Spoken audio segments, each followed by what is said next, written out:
1 minute.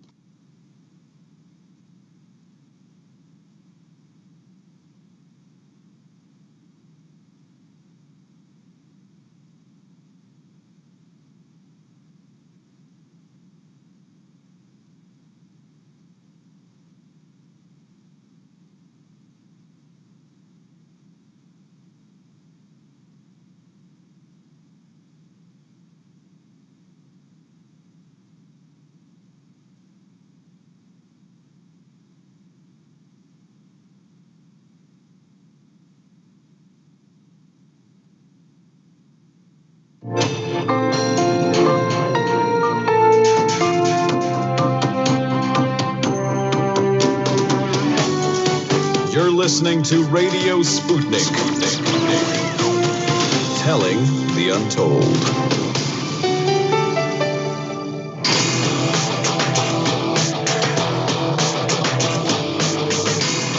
Fault lines. And we're live again, the most disruptive show in the United States of America. In the politically independent corner, I am your investigative political analyst, Shane Stranahan. And in the left corner, I am the indefatigable, the burning emperor in the darkness, your political analyst, Jamarl Thomas. Together we are Fault Lines with Thomas and Stranahan. All right, let's get into it. First up, we do the news. Let's get straight into the news. In our first headline, Armenian-backed forces in the breakaway Nagorno-Karabakh enclave said they struck a military airport in Azerbaijan's second largest city on Sunday. Ganja, Azerbaijan's second largest city, came under attack, with government officials accusing Armenia of launching missiles into residential areas. Armenia has denied the charges. Despite the Armenian government's denial, Armenian-backed forces in the breakaway disputed territory of Nagorno-Karabakh did claim responsibility, with the leader of the forces saying they attacked the military airport in Ganja in retaliation for Azerbaijan's bombing of Stepanakert, the largest city in the contested region. The head of state of Nagorno-Karabakh warned that from now on, quote, large permanent military objects deployed in Azerbaijan's big cities are targets, end quote. Azerbaijan's defense minister Zakir Hasanov described the attack as a, quote, open provocation, end quote, by Armenia that, quote, expands the theater of conflict, end quote. Leader of the territory at the center of the dispute said his forces were responsible for the attack. Azerbaijani officials said one civilian was killed in the attack and 32 more were injured. The international community, including the co-chairs of the Organization for Security and Cooperation in Europe's Minsk group, it's Russia, France, and the United States, have called on all parties in the conflict to agree to a ceasefire and begin peace talks, so far to no avail. President Donald Trump engaged in a contentious political display yesterday during a drive-by in front of Walter Reed while still receiving treatment for COVID-19. This comes as more Republican politicians received positive COVID diagnoses this weekend. President Donald Trump, who has been hospitalized with COVID-19, was driven around outside the Walter Reed Medical Facility on Sunday so he could wave to a group of supporters on the street. This is a move that critics have derided as a dangerous political stunt. Video and pictures of the event show Trump, who is wearing a black mask, waving from the back seat of a black four-wheel drive with two men also masked in the front seats. White House spokesman Judd Deere said in a statement that, quote, President Trump took a short last-minute motorcade ride, who waved to his supporters outside and has now returned to the presidential suite inside Walter Reed. He also said that, quote, appropriate measures, end quote, had been taken. There's more on this, including his treatment. But Jamarl, what's your thought on this? About the Trump and the Walter Reed thing driving around, I think it's insane. And honestly, that's where the monologue is going today. Those Secret Service agents are stuck in there with him. Just to point that out. Absolutely. And on top of the Secret Service agents, you also have the situation where he's leaving the hospital early for this stunt. I don't believe for a moment that they would have let Trump out in 2 days. What 2-day treatment for COVID? You know what I mean? Like and it's the president of the United States, no less. I mean, it's like, come on. His callousness is profound. It's there's this theory. You're supposed to basically strengthen yourself by taking little doses of whatever that would make you sick. This goes back thousands of years. but say there's a poison that you want, you're worried about being poisoned with. You're supposed to take small doses of that poison to effectively inoculate yourself. Maybe the idea here is he's just supposed to spread COVID to his Secret Service in an attempt to harden them biologically. What's your take on that? Oh, you mean herd immunity? Like he's has this nefarious plan of typhoid Murray Trump giving it to other people. That's hilarious. No, I'm not sure about that. That's hilarious. About that. This also. Go ahead. Absolutely. Yeah, no, this also follows reports. So this is the thing. He's been treated with a batch of drugs, a course of drugs, treated with supplemental oxygen on Saturday. That's not a drug, but it shows you something about his condition. He was treated with dexamethasone. That's a steroid used in the treatment of many conditions and emerged as a candidate for COVID-19 treatment earlier this year. On Sunday morning, his doctors also said he had received two doses of a 5-day course of the intravenous antiviral drug remdesivir. That's the big Gilead-backed one. This also comes on the same weekend. These reports are coming after on Friday and Saturday, 3 sitting GOP senators, and then on Sunday, 1 former governor were diagnosed with COVID-19 this weekend. Republican Senators Ron Johnson of Wisconsin, Mike Lee of Utah, and Tom Tillis of North Carolina all tested positive for the coronavirus in a 24-hour period over Friday and Saturday. And then former New Jersey Governor Chris Christie was diagnosed with COVID-19 and has reportedly checked into a hospital as a precautionary measure. So the motorcade thing did not look good for Trump. This is not looking good for the GOP in general in its own way. It's also, I'm going to give you a slightly more heartening story, though, internationally. The Nobel Prize in Medicine has been awarded to 2 Americans and 1 Brit for the discovery of the hepatitis C virus.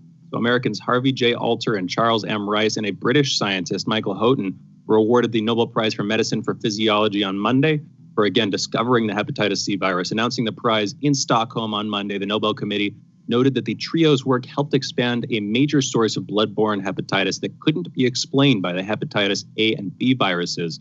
Their work made possible blood tests and new medicines that have saved millions of lives, according to the committee. This is a quote here. Their discovery also allowed the rapid development of antiviral drugs directed at hepatitis C. For the first time in history, the disease can now be cured, raising hopes of eradicating hepatitis C virus from the world population. End quote. The World Health Organization estimates that there are over 70 million cases of hepatitis worldwide and 400 deaths each year. The disease is chronic and a major cause of liver inflammation and cancer. And I can't help but think that it's good to reward people who discover cures for something that causes 400,000 deaths each year. Although, you know what? That's hepatitis in general. We're talking about hepatitis C here. It's a slightly different category. I don't want to get my listeners confused there. Or myself, for that matter. Next story here, New Caledonia, the French territory in the Pacific French territory, New Caledonia, they've voted to stay with France, narrowly rejecting independence in a tightly fought referendum. All ballots tallied from the territory's 304 polling stations. The no vote on Sunday won with 53.26%. By refusing independence, by the way, the territory of 273,000 people will keep generous subsidies from France, which provide $1.5 billion in financial support annually. I think I understand why they voted to remain part of France. The subsidies certainly don't hurt. And the world's second largest movie theater chain will reportedly temporarily close its operations. Cineworld, that is the owner of the largest chain of theaters in the UK and Ireland, and the second largest in the United States, Regal Cinemas, again, the own Regal Cinemas, will reportedly close all its theaters next week. This comes according to Variety, the Sunday Times, and others. Variety reports that all 543 theaters in the U.S. will be closed. It accounts for the chain's 7,000 screens in that region. The Sunday Times reported that it will close all 128 theaters in the UK and Ireland too. And both have said that James Bond is the reason. This is because yesterday, the 25th James Bond film, No Time to Die, was pushed back to April 2021 due to the ongoing pandemic. This would have been one of the theater's last major tentpole releases due out this year. And apparently, they were counting on the sales of those tickets. In a statement, Cineworld did not confirm that it would close its theaters, though it did say it is, quote, considering the temporary closure of our UK and US cinemas, end quote. However, quote, a final decision has not yet been reached. That's according to Cineworld. Variety and the Sunday Times say differently. And Jamarl, I can't help but see this as significant, not just in terms of the toll that the virus is taking on our economy, but also in terms of how it's going to affect our economy in the long run. I mean, going to theaters for me was like a major sort of lived experience growing up. You know what I mean? You'd go see it with your family. And I don't know where this is going to go. People have been talking about a return to drive-in cinemas. That'd be cool. I think the thing is, we don't know how long it's going to go into the future, and that's the problem. Like, because like if we could say in 6 months the world will be good, well, you could plan for that, right? I mean, but if it goes for another year, and then we're talking about the cold, the flu, going into the winter, like of course it's going to kill retail. I mean, are you going to sit in a movie theater, for the next month? Probably not. I mean, they're saying 300,000 people dead by Christmas. And New York, I was reading the news yesterday. They're closing some of their schools that they open because people started getting sick and dying. Like, do you want to take that chance of going into a movie theater in a tightly confined space? Now, like you said, drive-ins. Yes, drive-ins are going to be awesome. I can see a big push there, and it would be awesome. Anyway, next headline. India's federal agency is going to probe Dalit woman's gang rape and death. India's federal investigators will take over the probe into the alleged gang rape and death of a young Dalit woman that has sparked nationwide outrage and days of protests. The 19-year-old, who belongs to a marginalized group formerly known as Untouchables, was assaulted in a field outside her village in the northern Uttar Pradesh's Hathras district on September 14th. She was severely injured and died 2 weeks later at a hospital in the Indian capital of New Delhi. And again, India's federal investigators will be taking this over. I wonder why. The assumption here, you can have two assumptions at once, I think. One is that they're going to do some stuff to cover it up.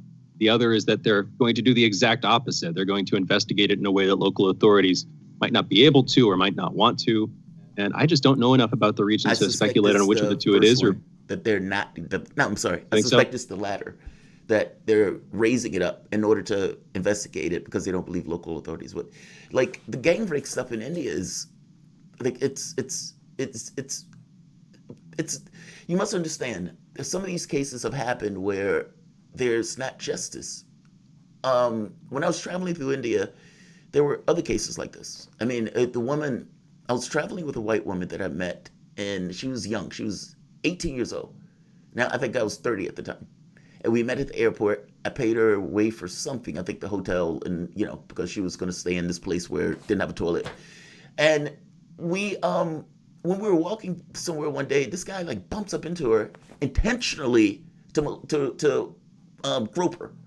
Now, she makes the point to me that when she was traveling through India the first time around, this was an issue that women have to deal with. And it's a clear, known issue that women deal with. And not on top of that, it's one of those things where sometimes they have this kind of rough justice to deal with. When this was pointed out to the cops, one of her friends, they grabbed the guy, took the guy to the place, and beat the living daylights out the guy in the sense of, don't do this. And I don't know if you've noticed some of the stuff they've been doing for people with COVID, where they've been like rough justice in the streets, making people hold signs or beating people in the streets and whatnot. To like, stop doing this, because India, if I am not mistaken, is number 2 now with the COVID stuff. So, it's a guess, because I don't live there. I'm not enmeshed in the culture. I haven't been there for another, I think it was 4 years. But I do follow the news there at times, and especially with the Tulsa grab and Modi and that type of stuff. But I suspect it's the latter. I could be wrong. I would hope so. That's the thing. I mean, India historically has faced problems, as far as I can tell, specifically in the last half century, if not longer, with what outside critics would call decentralization or a decentralized government, where the federal government doesn't have nearly enough power, state authority, executive capacity to do this stuff. So I would hope that, this is a part of that process. It seems like India could do with some of that. Might sound weird to hear coming from me, who usually talks about localism. Anyway, 2 more headlines to go through here real quick. Tasmanian devils have been returned to mainland Australia for the first time in 3,000 years. Conservationists working with disease-free Tasmanian devils have taken the next step in what they hope will be a rewilding project that could eventually see the species reintroduced to the Australian mainland. About 30 devils free of devil facial tumor disease, it's a kind of cancer that's plagued them for decades, have been released, 30 devils, into a 1,200-acre predator-free sanctuary in the Barrington Tops National Park north of Sydney. Tim Faulkner, president of Aussie Arc, a species recovery organization, says that they've worked for over a decade to get to this point, and that despite the devil's fearsome reputation, quote, they are no threat to humans or agriculture, end quote. The scientists did a soft launch of 15 devils in March of this year. The team used radio collars to check in on the released devils, as well as put out kangaroo carcasses for food as the animals adjusted to their new home. After all the devils showed signs of thriving in that new home, the scientists felt optimistic enough to release another 11 individuals on September 10th, and now the beasts are mostly on their own. And in my last headline here, Sputnik this morning, just before we went on air, reported that the UK's Court of Appeals has overturned London High Court's earlier decision on the ownership of Venezuela's gold. In the earlier decision, London's High Court had ruled against Venezuela's government in a legal battle over access to $1 billion, that's 820 million pounds of gold stored in the Bank of England.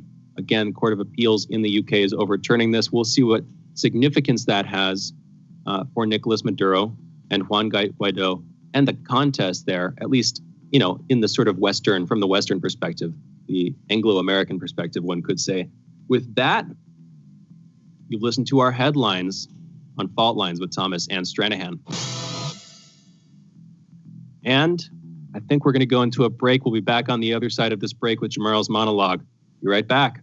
Fault Lines with Thomas and Stranahan. Fault Lines. Radio Sputnik. So Sean, what do you want to talk about today? Well, Bob, that's easy. I want to talk about the need to stop the development of self-driving cars. Again, Sean, you're driving me nuts. I think the self-driving car thing's already out of the gate. No.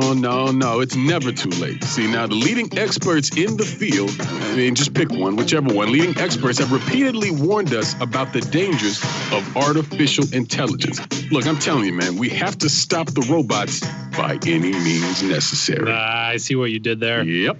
Tune into our show By Any Means Necessary daily from 2 to 4 p.m. Eastern Time on Radio Sputnik. And don't forget to call in at 3:20 p.m. to our studio number 202-521-1320. And if you miss us live, check us out on SputnikNews.com, Spreaker, iTunes, iHeartRadio, Spotify, or wherever you listen to podcasts to stay up to date on the latest political, social, and economic movements shaping the world around us.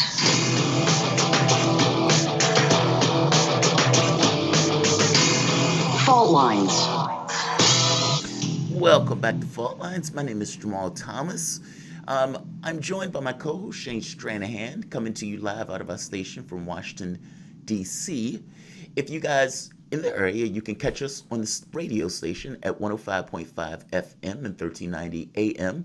We're also in Kansas City at 102.9 FM and 104.7 FM.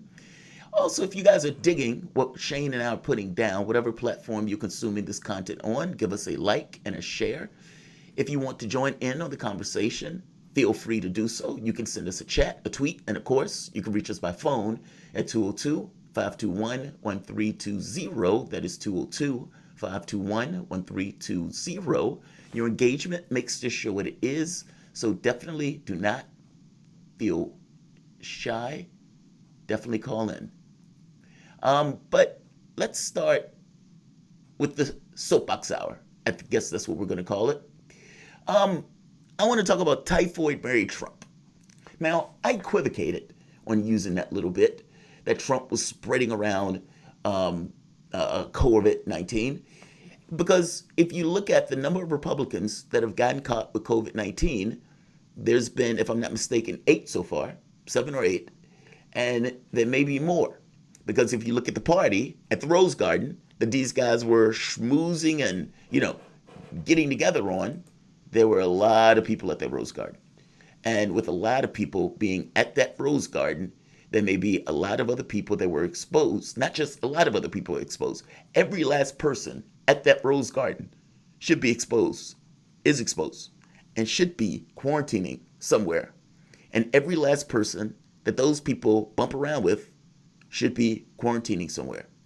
It's unclear when Donald Trump got infected, and I equivocated on it because of that. And then I read this little bit of thing. Not just the Secret Service thing, meaning him writing from Secret Service, but this little bit from the news. It says, President Trump at times told staff wearing masks in meetings to get that thing off, an administration official said. Everyone knew that Mr. Trump viewed masks as a sign of weakness, officials said, and that this message was clear.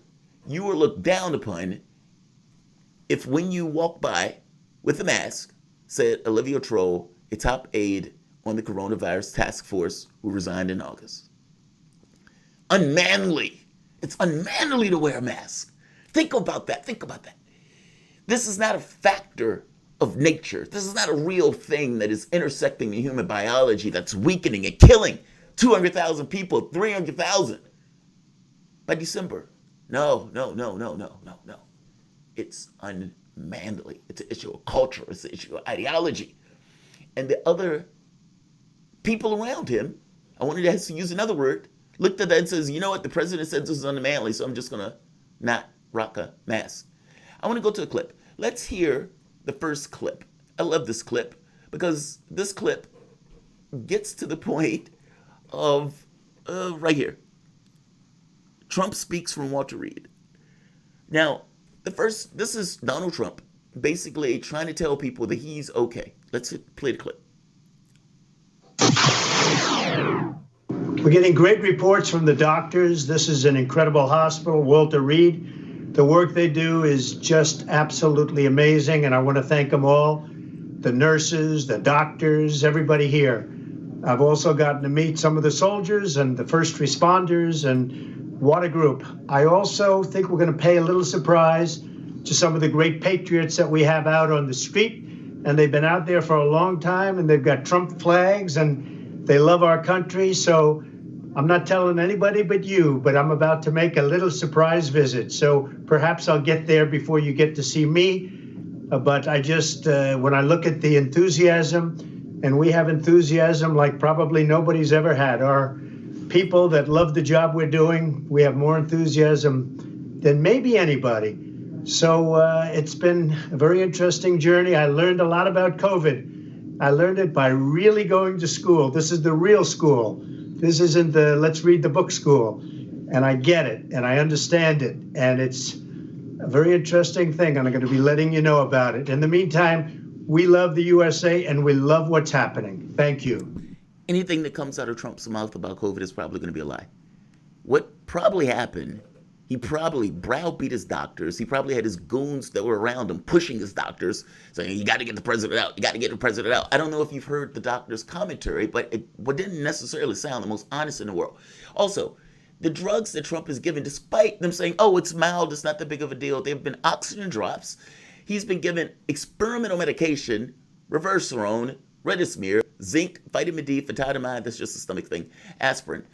No hydroxychloroquine, oddly enough. No hydroxychloroquine. They talked about it, but the doctors didn't necessarily think it was, necessary or probably even worked. The thing I want to point to you, though, is also he's been giving this other drug called dexamethasone or something to that effect. Now, the catch about that drug is it's only used in serious cases or moderate cases, meaning cases that are not mild. In fact, they don't even recommend this for cases that go beyond being just go for mild cases because they think it may actually be counterproductive to take that drug for something of a mild case. Doctors don't freestyle it. Now, what they may do is try to throw everything at Trump, like the kitchen sink, in order to try to make sure that this wasn't something that kills him, because he is a 74 portly man, and as such has a high propensity for potential death. And as such, they may be throwing the kitchen sink at him because Trump is saying, get me out of here, get me out of here, get me out of here. But the key point is, it looks as if Trump's case is more serious. There's even him editing out a cough in one of his other videos. So, look, whatever you want to think about this, Trump, it gets across how responsible he is for this stuff. What he's been getting across to his staff certainly has been going downstream.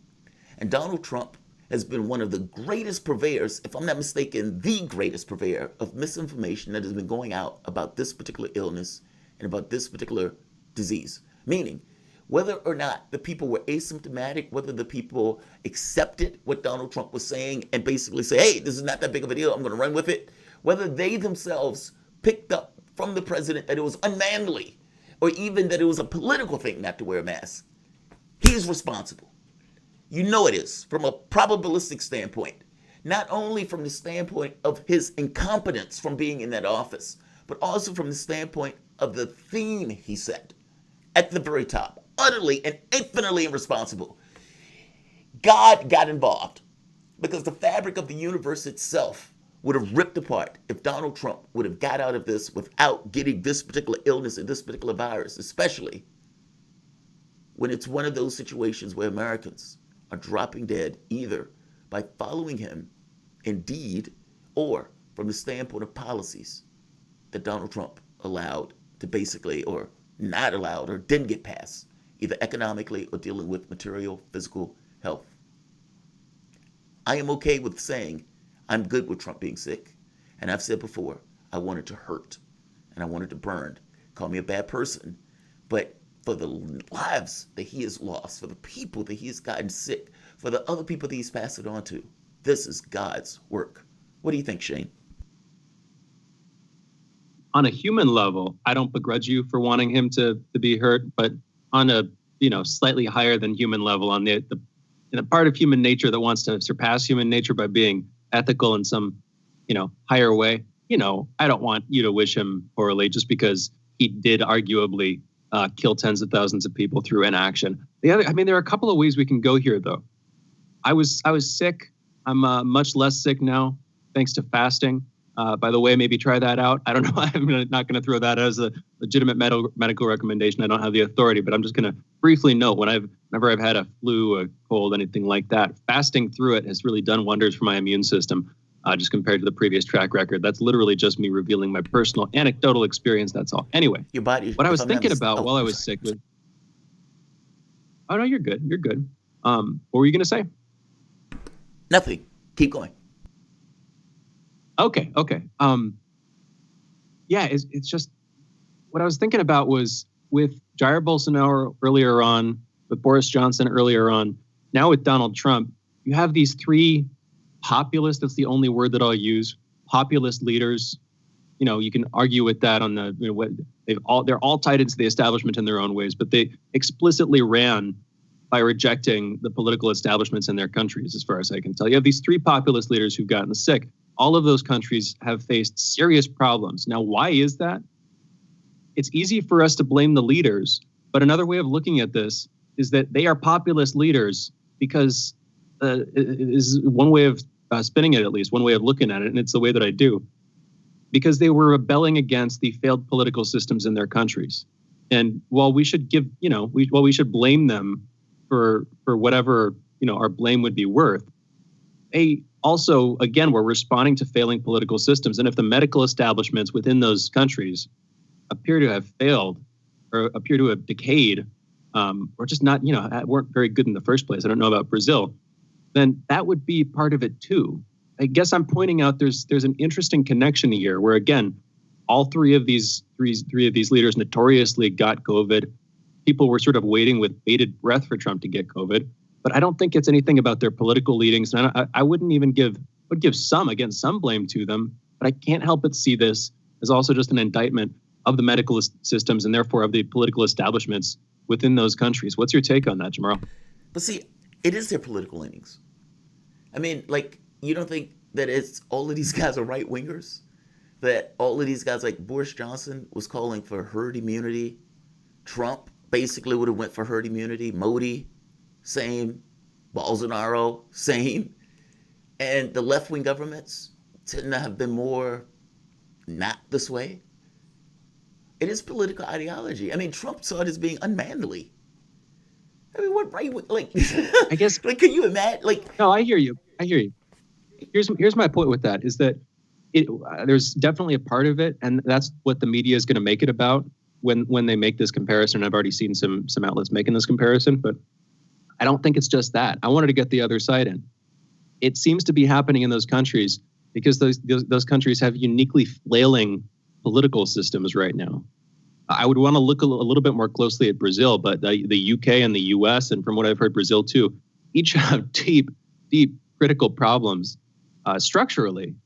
And again, we can make it about the fact that they're right wing or they're populist or whatever term you're wanting to use. Again, those aren't the same thing. They're left populists too. But you see what I'm saying, Jamarl? I do see what you're saying. I just disagree. I think this goes to the top. I mean, look at Boris Johnson and policies, and look at Modi and policies. There is something that is a commonality. I understand you want to go deeper, but I think there is something to be said about the guy who's running it. But let's wrap. You guys are listening to Fault Lines with Thomas and Stranahan. We will be back in a moment.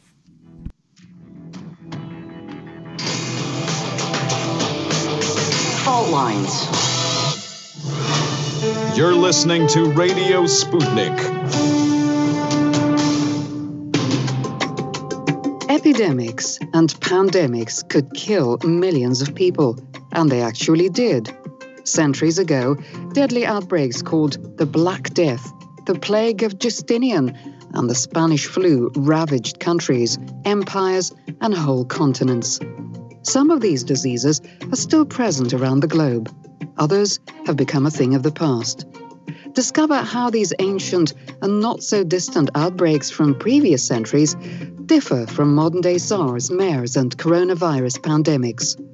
Listen to our new series, Outbreak, the deadliest epidemics in human history, this week on Radio Sputnik.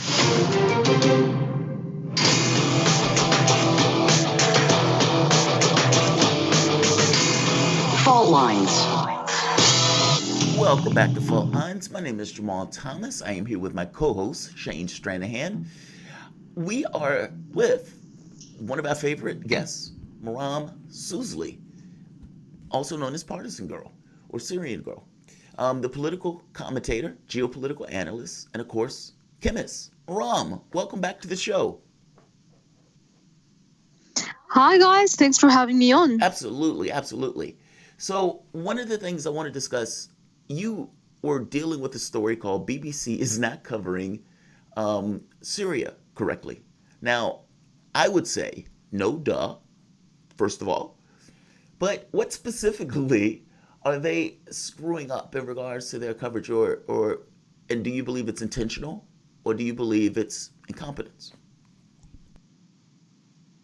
Well, as a matter of fact, the reason I tweeted about that is there's currently a push to defund the BBC, because the BBC is being funded by the British taxpayers, and they're not really covering anything that British taxpayers want them to cover, and they're being quite biased. So people are quite fed up with having to put their money into state media that's supposedly, being run on their behalf, but is in fact not doing anything but propaganda.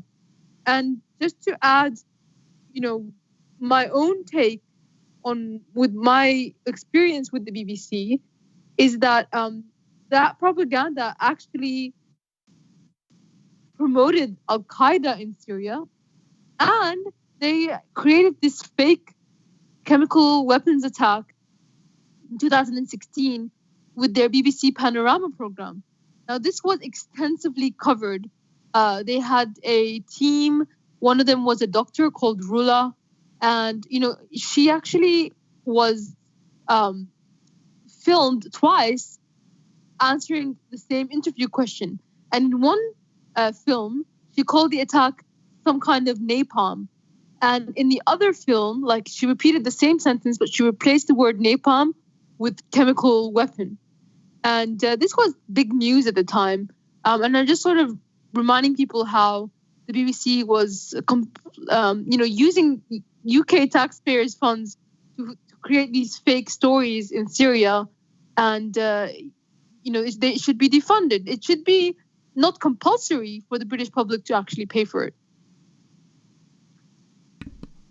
You know, Ram, could you actually please go back over that for a second? Could you just get into that story for a second? You were just talking about the 2016 Panorama program. I don't know about this. Are you talking about the documentary film produced by BBC, Saving Syria's Children? Is that the title of it?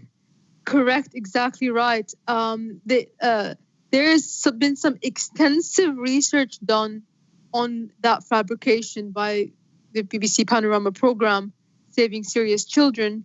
You can get it at BBC Panorama, Saving Syria's Children.wordpress. It's been investigated quite deeply, and in fact, some of the people that were involved in filming it came out and said that it was fabricated.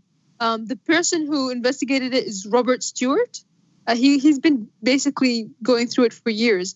Essentially, what happened was they staged this thing, and they had, if you watch it yourself, you'll see that it's almost like people are told to start moving in bizarre zombie-like fashion, and it's not realistic. They're all looking at the camera. They stage managed it such that the doctor repeated the same answer to the same question twice, but with changing one of the words. So it was really big news at the time. That's amazing. Do you think they're doing that on purpose? Like, my thing is always, are they incompetent or do they know what they're doing? And the reason why I say that is sometimes it's hard to know.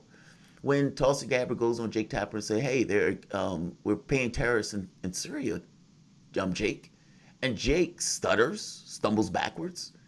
And he's like, the government says it's not doing that. It's like, well, yeah, I understand the government says it's not doing that, Jake, but do you know if they're not doing that? Like, there's a difference in those things. And you get the feeling that Jake probably does know that, but Jake is never going to say that. And so it becomes like, is this just another tool of government, a toolbox at this point? Or did they just really screw this up in regards to getting the story wrong? I think that it's definitely on purpose, because this was not the same. It wasn't the only fabrication that happened during the Syrian war. You had, at the very, very beginning, you had Danny Abdul Dayem, who was CNN's favorite guy, like the Syrian British man who would talk to CNN's Anderson very, very emotionally, telling him about how mortars were falling on civilians. And then a video was leaked out of him laughing and joking just before he went on air onto CNN's Anderson Cooper, and told him once he was on the air, he made it seem like everything was happening around him was a war zone and he was under attack. And even in the leaked video that came out, it showed that they were playing a tape recording of sounds of gunfire in the background. That was one very obvious piece of fabrication that came out. Another one was Gay Girl in Damascus, where you had what turned out to be an American man in Scotland writing a blog pretending to be a gay girl in Damascus that was kidnapped by the Syrian government for being gay and being anti-government. It's very, very, very, very stupid. And in fact, when you read the what he wrote, it's in fact insulting, because the way that he condescends to Syrians in his writing while pretending to be a Syrian lesbian in Damascus. He talks about how we're quaint people or something along those lines. Anyway, there has been so many fabrications that, of course, was part of a propaganda effort to destroy Syria. And now we know that the UK Foreign Ministry, the leaks came out that there was millions and millions of dollars being spent towards that propaganda effort. And that, of course, brings us back to your original point about defunding the BBC. I actually want to get back into this for a second. I'm really glad to have you on, going back over the earlier stages of the civil war in Syria, what's now called the Syrian Uprising on Wikipedia and other Western outlets. It's just interesting to note, not equivocation, but to, the use of the term uprising, which has slightly more positive connotations than rebellion or insurrection or things like that. Again, gradations here. American Tom McMaster was revealed as the actual person behind the persona that you were just talking about, known as Gay Girl. I also want to give a brief shout out here. It seems like within about a week, this is June 6th, 2011, that the first post on this blog came out. Within a week, Ali Abu Nima, Benjamin Doherty from the Electronic Intifada, a lot of people, listened to Fault Lines for a while. Very familiar, I'm sure, with Ali Abu Nima. Within a week, on June 12th, it seems like they'd come out with an expose. They started to put this information out there. This seems like one of the earlier psyops, if I can call it that, and I will, in the process, in the earlier stages of the Syrian war. Could you please take us through just briefly some of the next stages going back? I know this is a little bit older, but a lot of this is new to me, and I hope that some of this would be new to our listeners too. Oh, well, I also would love you to have a look at the Danny Abdul Dayem psyop. The guy that was, pretending that all of these civilians were dying all around him. And the leaked video showed that he was joking and laughing around and asking for a futon to sit on while he waits for the CNN to call him. Early on, of course, they wanted the liberals to be on board with a war that was backing Al-Qaeda. So the Gay Girl in Damascus persona was created. And all the mainstream media journalists were, they jumped on board to support it. Then you had the Syrians, the hero boy sniper video. This is like going back. There's so many fabrications that probably would be great to create a documentary about all of the fabrications that happened. But there was one video of a boy that supposedly saved another girl from sniper fire. And all of the mainstream media journalists, especially Elliot Higgins from Bellingcat, the analyst, they all jumped on board and said, this boy is a hero. He's saved, Assad is shooting at children. And it turned out that was just a short film that was filmed in Spain. And the people that were behind that film actually came out and did a group shot of the actors and the camera crew and everything. And the mainstream media had red faces. Now, in that case, I think that they didn't realize that it was a fabrication. It caught them off guard. They weren't part of the fabrication process like they usually are. But in that case, it just goes to show how ready they are to jump on board on these things. Another thing that is something that you guys probably don't know is, if you recall, there was the boy in the ambulance photo. Do you remember this boy? He had like a cut on his head. Yeah, he was stunned. All over his he looked face. Like he was shell-shocked. And yes, the shell-shocked boy that was pulled out of the rubble and put in the back of an ambulance. And there was one CNN journalist that cried. I don't remember her name from seeing the sight of him. And the line was that Assad was the one that bombed his house. And the white helmets had put him in the back of that ambulance. And, a lot of journalists were trying to interview the father afterwards. They're trying to find out anything that happened, about the boy. And the father refused any interviews until Aleppo was liberated and he got into Assad-controlled territory. Because it turns out that whole family was pro-Assad and the rebels knew it.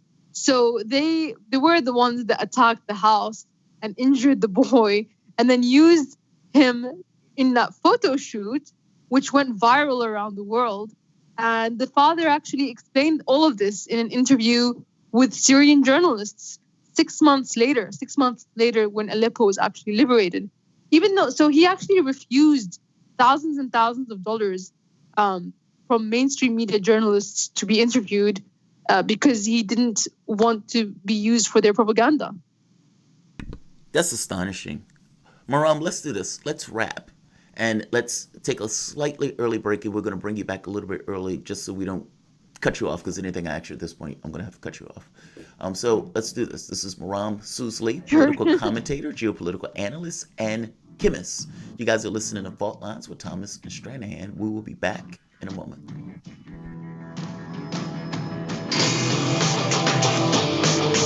Fault Lines. We are talking 24 hours a day, 7 days a week. You are listening. We give you the most essential out of the endless information space. Radio Sputnik, telling the untold. Are you bored? Are you lonely? Do you need a hug? Well, we can't give you that, but we can keep you up to date on Radio Sputnik.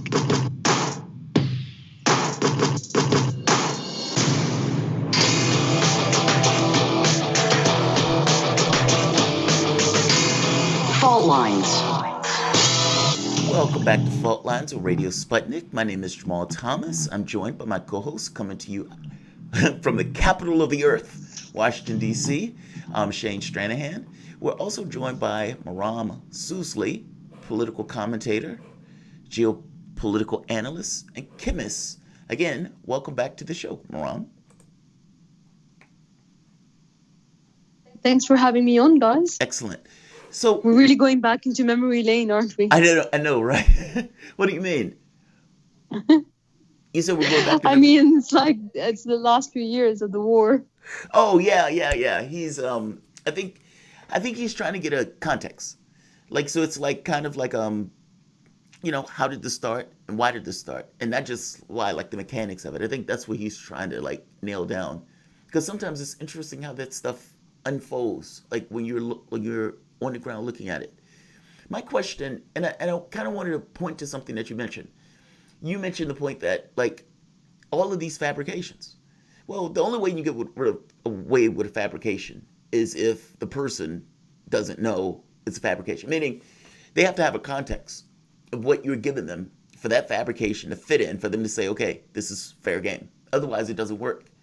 I remember watching, I think it was either a British or American journalist, and I want to say PBS, but I don't know if it was from PBS, and it might have even been from, there's another one, but it's less relevant. He goes to the different country, he goes to Syria, and he's like, I was shocked that the radio was playing. I was shocked that there were people just doing their jobs. Now, I'm watching this like, oh yes, I remember that one. Did you see that? It was amazing. Because I'm like, I think I did. I'm like, why are you shocked? I'm like, why are you shocked? Like, what did you think you were going into? Like, he's like, the fighting is just like X amount of miles away, and these guys are just kind of living their lives. And I'm like, yes, there are people there. Yes. It's not the dark side of the moon, right? And it's like, as he's talking to the opposition forces. I remember that. Go ahead, I'm sorry. No, I remember what was playing on the radio even. It was like, it was in English. There was, Syria's #1 radio station or something along those lines. Yeah. And he's like, what? Yeah, he was shocked. And then he gets to the point of, I think he gets to the Capitol and he's talking to people who are part of opposition forces. And, I mean, not opposition, I'm sorry, in the government. And instead of him, like, listening what these people are saying, he walks away saying, these guys are just kind of canned opposition. You guys are not really there. You guys are the pets. And I was like, what? Like, he's telling them this. These are the political people in the country. And even when he's hearing about what terrorists are doing, he still, like, can't frame it. It's astonishing. Like, this is kind of what I'm getting to. Like, it goes to their framing of Syria. And it's almost impossible for them to frame it as anything else other than this guy's a dictator, these guys are freedom-loving terrorists, and the U.S. was loving light by backing freedom-loving terrorists. It's bizarre. I remember how that program ended. It ended with him saying something along the lines of, I left the next day, or something along those lines. Like, he was upset that he had to hang out with government people and, like, listen to their side of things. So he's like, I left the next day. in indignation, or I didn't get the story that I wanted to get. So, but that kind of reminds me of another very interesting story to add. If you remember, there was a Channel 4 UK journalist who, I'll probably get his name. I think his name was Thomas. He actually went into the rebel-held area near Damascus. It wasn't Damascus proper. It was near Damascus. I think it was Yarmouk camp. And the rebels actually tried to get him killed by sending him and his car, like his convoy of journalists, into sniper fire, into like a hot zone, basically. And they just managed to get out. And he had to write the story. They tried to kill him. Like, he knew that the rebels, the US-backed rebels, tried to kill him. And that was a big thing. So from that point on, he didn't want to tell their side of the story anymore. He started giving Channel 4 started actually showing the government side of the story after that. Until around 2016, when they gave the story of they started following around the group Helsinki that beheaded the 12-year-old boy, and then they took down that story off their channel. But yeah, for a short time, because the rebels tried to get this journalist killed in the crossfire, Channel 4 was... But that just goes to show the kind of things that they used to do. I mean, there was also another thing, like the New York Times actually did a story about a guy, like the rebels had captured a pro-government guy or a soldier, and they pretended they were going to send him back to his dad, except the car was booby-trapped. So he was going to be an unwitting suicide bomber, but the fuse didn't actually light. So he lived. That was another story I remember very clearly. Yes. Like he didn't know that the car they were sending him over to the checkpoint, they thought, because they kidnap people and then they ransom them for money, and so his ransom was paid. So they sent him to the checkpoint, like to the soldiers' checkpoint, but the car was booby trapped, but it didn't go off. They're liars and there was a whole thing like the. Oh, that's even worse. Even worse. Yes. No, go ahead, Shane. I'm sorry. Exactly. I'm just interjecting. So stupid. I'm sorry. No, it's just the only thing about that, Jamarl, is it's as if they're being. I guess I got it the other way around. It was as if them lying was worse than them being terrorists. But I think you were implicating. You were saying the exact opposite. Anyway, Maram, please continue. Oh, I think I'll get you the name of this stuff first, because I'm being flooded with the memory of all of this stuff, and of course we haven't even gotten to the chemical weapons, the chemical attack, because what you guys probably remember is that the first chemical attack happened in August of 2013 in Damascus. Would you say that that's the one that you guys know to be the first one? Yes, and then isn't the BBC one that we were talking about from Saving Syria's Children? Wasn't that like a supposed second attack that happened later in that month? Am I getting the timeline right there? I think, yeah, exactly right. But what people don't realize is that actually that wasn't the first chemical attack.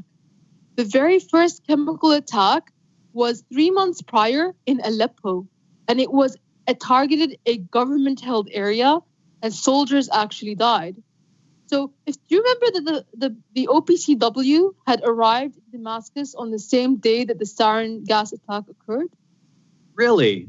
Okay, and yeah. I just want to pause there for a second. So it would seem like, later chemical attacks by the Syrian government, many of which are suspect, would be in retaliation for a chemical attack on Syrian government territory and Bashar al-Assad's territory. Is that the implication of what you're saying, Maram? No, the implication of what I'm saying is that the rebels had chemical weapons, and this whole thing was a setup. Because the Syrian government's chemical weapons are not designed to use in the way that, like, these makeshift chemical weapons were used. The Syrian chemical weapons are a very sophisticated binary weapon system with a very sophisticated missile, not like a shoddy thing that that was found by the OPCW. And they're designed to actually kill, sorry to say, but they were designed to be an answer to Israel's nuclear weapons. So when we say weapons of mass destruction, You're talking about mass destruction, not hundreds of people, but thousands upon thousands of people. So none of those weapons were never used. The weapons that were used was like a makeshift gas attack. And the first one was in Aleppo, and it targeted a government-held territory where soldiers were killed. This is on my YouTube channel. You can see all of this. And the Syrian government actually requested the OPCW to come and investigate that chemical attack at the United Nations. And eventually, like when all of the paperwork was worked out, eventually the OPCW arrived in Damascus. And on the day of their arrival, the big gas attack happened against the rebel-held area in Damascus, in Ghouta.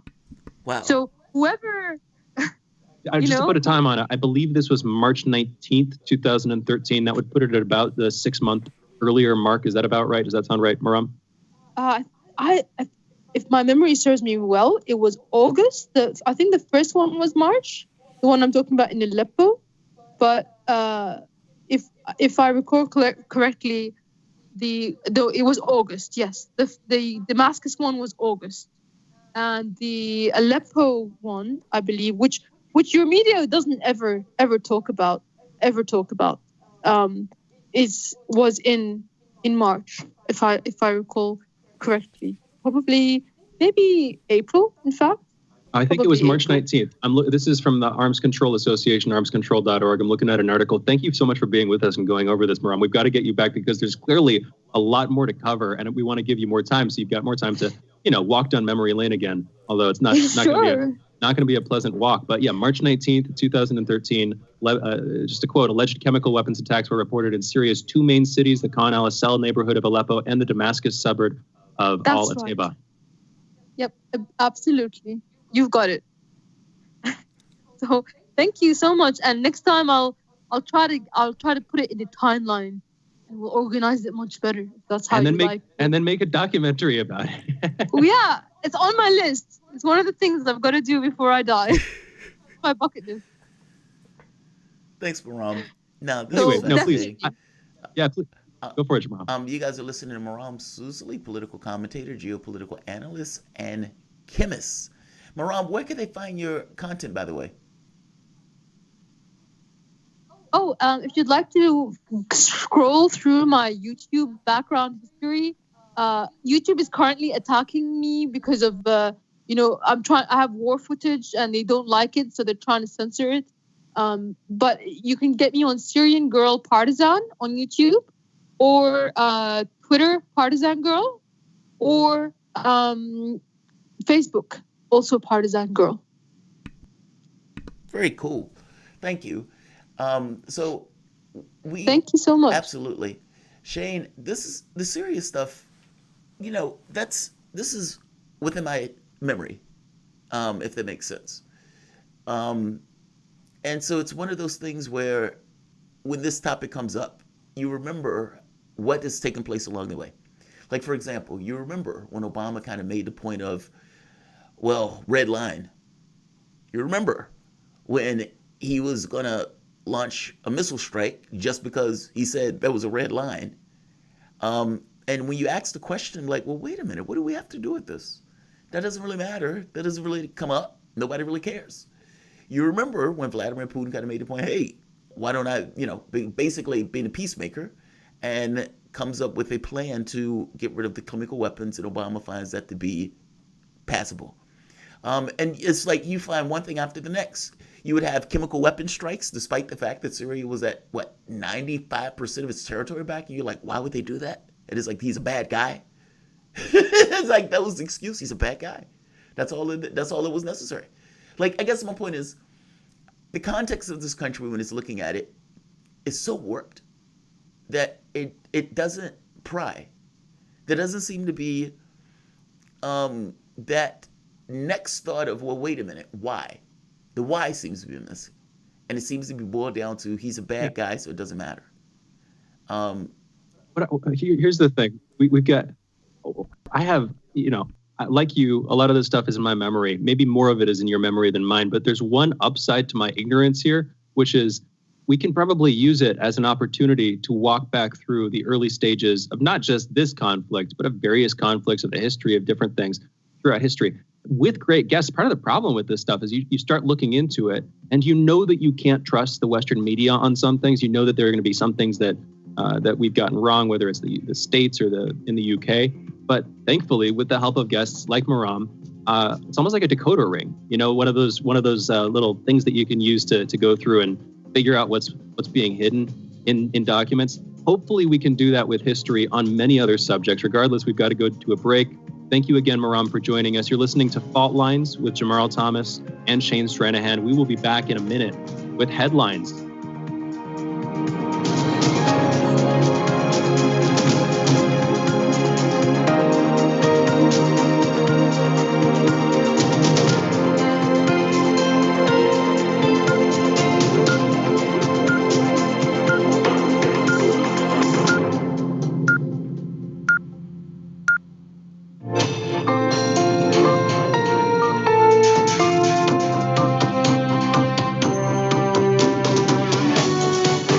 Listening to Radio Sputnik. Telling the untold.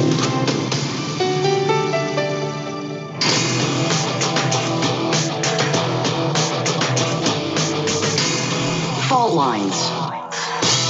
Live from the divided states of America, welcome to your daily inoculation for propaganda.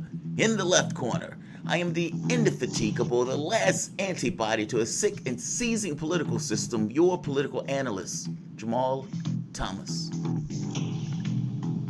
And in the independent corner, you have the stumbling but hopefully occasionally insightful political analyst, Shane Stranahan. You are listening to Fault Lines with Thomas and Stranahan. Well, let's get into some of the headlines. Ganja, Azerbaijan's second largest city, came under attack Sunday, with government officials accusing Armenia of launching missiles into residential areas, something Armenia has denied. Despite the Armenian government's denial, Armenian-backed forces, slightly different, in the breakaway disputed territory of Nagorno-Karabakh did claim responsibility, with the leader of the forces saying that they attacked military airport in Ganja for in retaliation for Azerbaijan's bombing of Steptankirk, the largest city in the contested region. The head of the Nagorno-Karabakh warned that from now on, large permanent military objects deployed in Azerbaijan's big cities are targets. Azerbaijan's defense minister, Zakir Hasanov, described the attack as an open provocation by Armenia that expands the theater of conflict. The leader of the territory at the center of the dispute said his forces were responsible for the attack. Azerbaijani officials said one civilian was killed in the attack and 32 more were injured. The international community, including co-chairs of the Organization for Security and Cooperation in Europe's Minsk Group, Russia, France, and the United States have called on all parties in the conflict to agree to a ceasefire and begin peace talks, so far to no avail. Shane, I've been following the story pretty closely recently, and it seems that there won't be a peace talks anytime soon.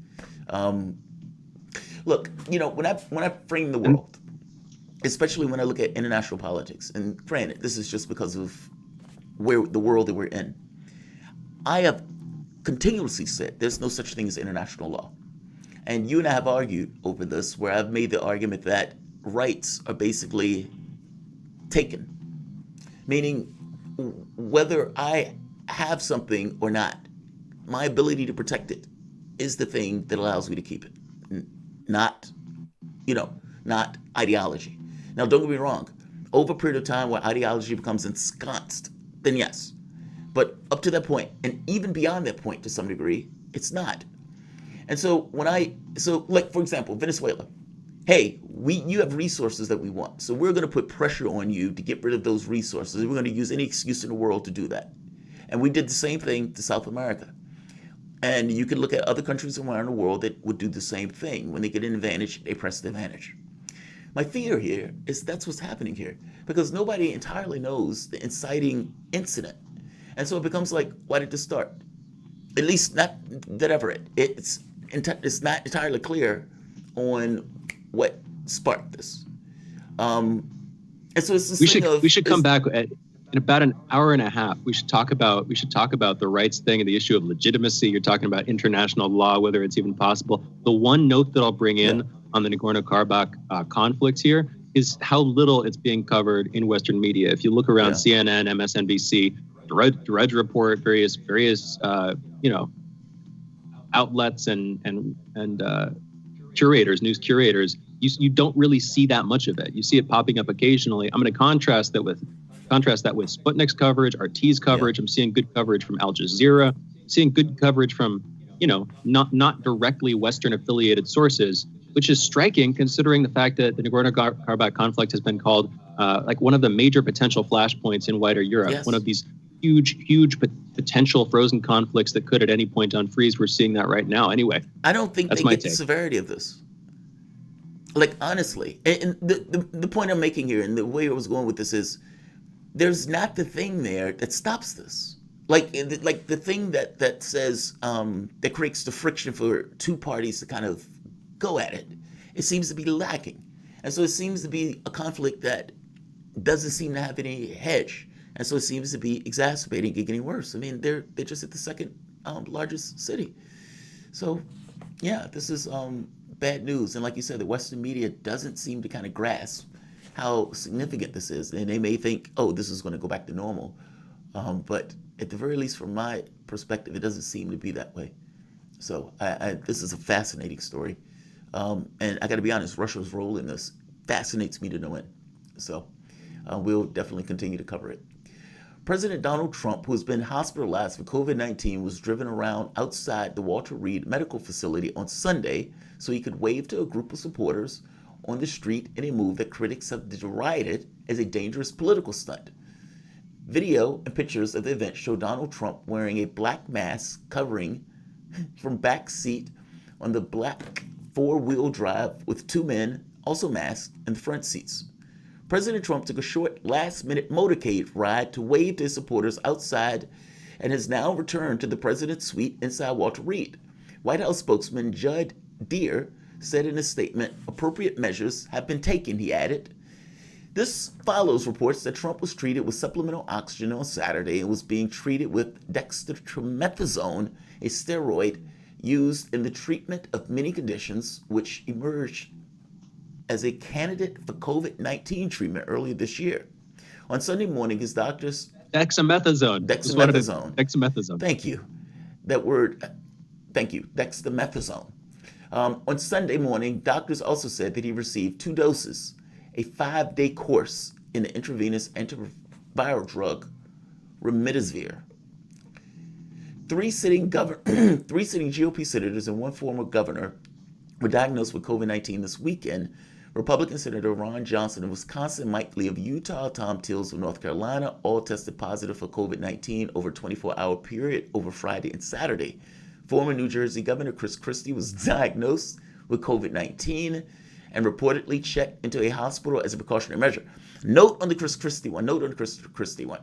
Chris Christie at one point basically said, quote, CNN, former Governor Chris Christie said Monday that the country needs to reopen despite separate key coronavirus models forecasting that thousands may die daily in the United States from COVID-19 and that more than 100,000 may die in total. Oh, we're well beyond that. So right here, this Chris Christie.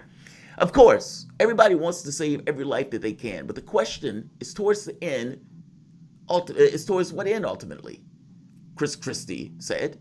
And they continue. He says, are there going to be ways that we can thread the middle here and allow that there are going to be deaths and that there are going to be deaths no matter what? Basically, and Chris Christie basically said they're going to have to be deaths. Isn't this rich? They're like, they believe that they're in a bubble. They're not. Like, I know this sounds horrible to me, Shay, but there's a little thing in people's brains that lights up when justice happens. Now, this isn't right, wrong, anything else. It's cosmic. It is something in your head. And it might be cultural. It might be from, just living in a life particular way. But a kid rips a ball from another kid. You see it. That kid walks into the street, gets hit by a car. The kid's still alive. Thing in your head lights up. It feels right.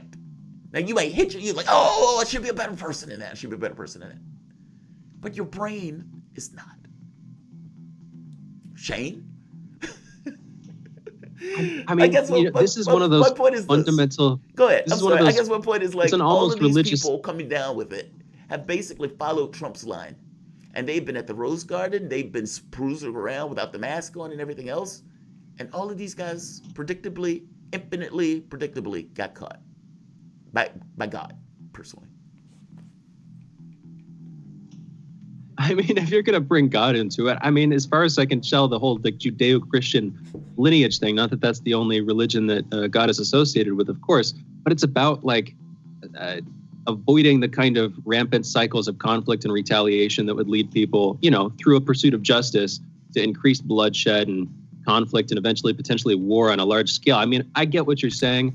You're a far better person. Tingly feeling in your brain lights up. You're a far better person. No, I'm not.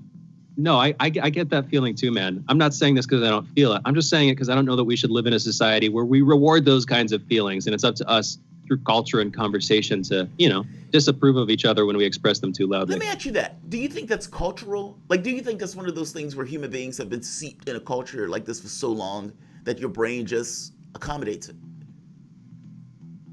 And keep in mind, this is the same brain that if they lop half of it off, your brain will get used to the fact that the other half, this might not be perfect, but it tries to rewire itself to the degree that it can to deal with it. I guess what I'm saying, your brain rewires itself seemingly based on environment.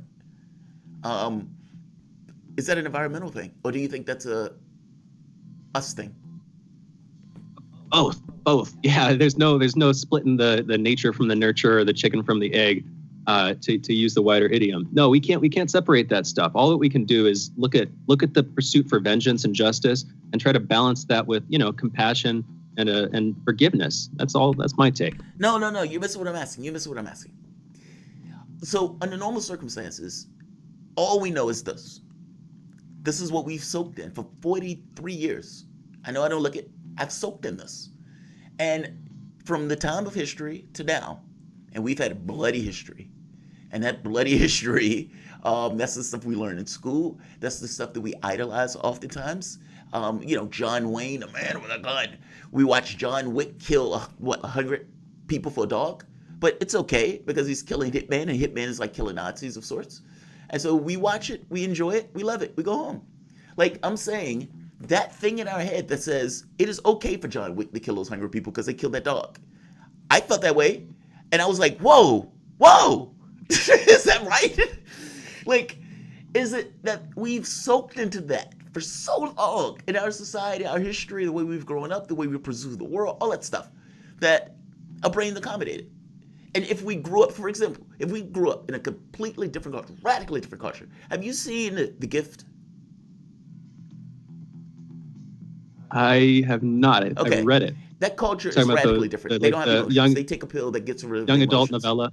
Now, if you grew up in that, where you don't see violent imagery, you don't see violence on a daily basis, do you, under normal circumstances, when something happens to somebody, but see, that's a different culture. The question doesn't apply because you wouldn't have somebody like Trump in that culture. That's the problem. It's too utopian. The Gift is too utopian. Same thing with Star Trek, man. I remember reading this as like a 13-year-old or something like that. When I went into school, this was like one of the first books that I was unschooled and I went into school. This was one of the first books they had us read was The Gift, or at least they had me read coming into English. And I just thought this is too utopian. And I think at the end of the book, at least the book, I'm not sure about the movie. I won't plot spoil it, but I'll just put it like this. In some sense, there is a rejection of that utopia. That's fair. So let's say there's a rebel thing that takes place and there's rejection, there's a thing of violence. Does the society look at that and say, we should do violence with violence? Or is that society so radically not there that the brain doesn't kick in and say, do that? What's us? What's not us? And how do you know what's us if we've never seen anything other than this? I don't know. We could have this conversation. But headlines. You're right. No, I mean, it is headlines, but I find that to be a fascinating conversation. It's something I hit my head on constantly. That's all. Americans Harvey J. Alter and Charles M. Rice and British scientist Michael Houghton were awarded the Nobel Prize for Medicine on Physiology on Monday for the discovery of hepatitis C virus. Announcing the prize in Stockholm on Monday, the Nobel Prize Committee noted that the trio's work helped explain a major source of blood-borne hepatitis that couldn't be explained by the hepatitis A and B viruses. Their work made it possible to blood tests and new medicines that have saved millions of lives, the committee said. Their discovery also allowed the rapid development of antiviral drugs directed at hepatitis C. It added, for the first time in history, the disease can now be cured, raising hopes of eradicating hepatitis C virus from the world population. The World Health Organization estimates over 70 million cases of hepatitis worldwide and 400,000 deaths each year. The disease is chronic and a major source of liver inflammation and cancer. So we're going to wrap right now. You guys are listening to Headlines with Thomas and Stranahan. We will be back in a moment.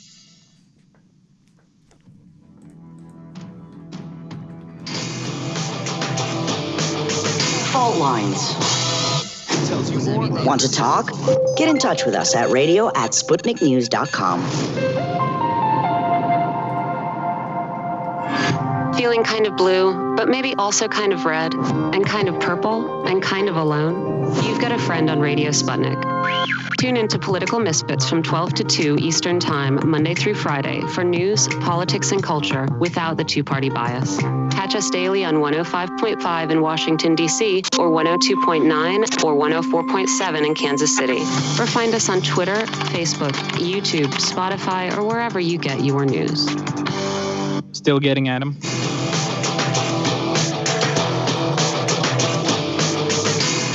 Fault lines.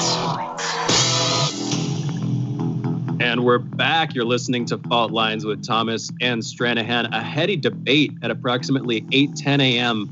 Eastern this morning. I think there's no better time than the morning. Those are the best for time for both debates, the smell of napalm and philosophical debates. Exactly. Yeah.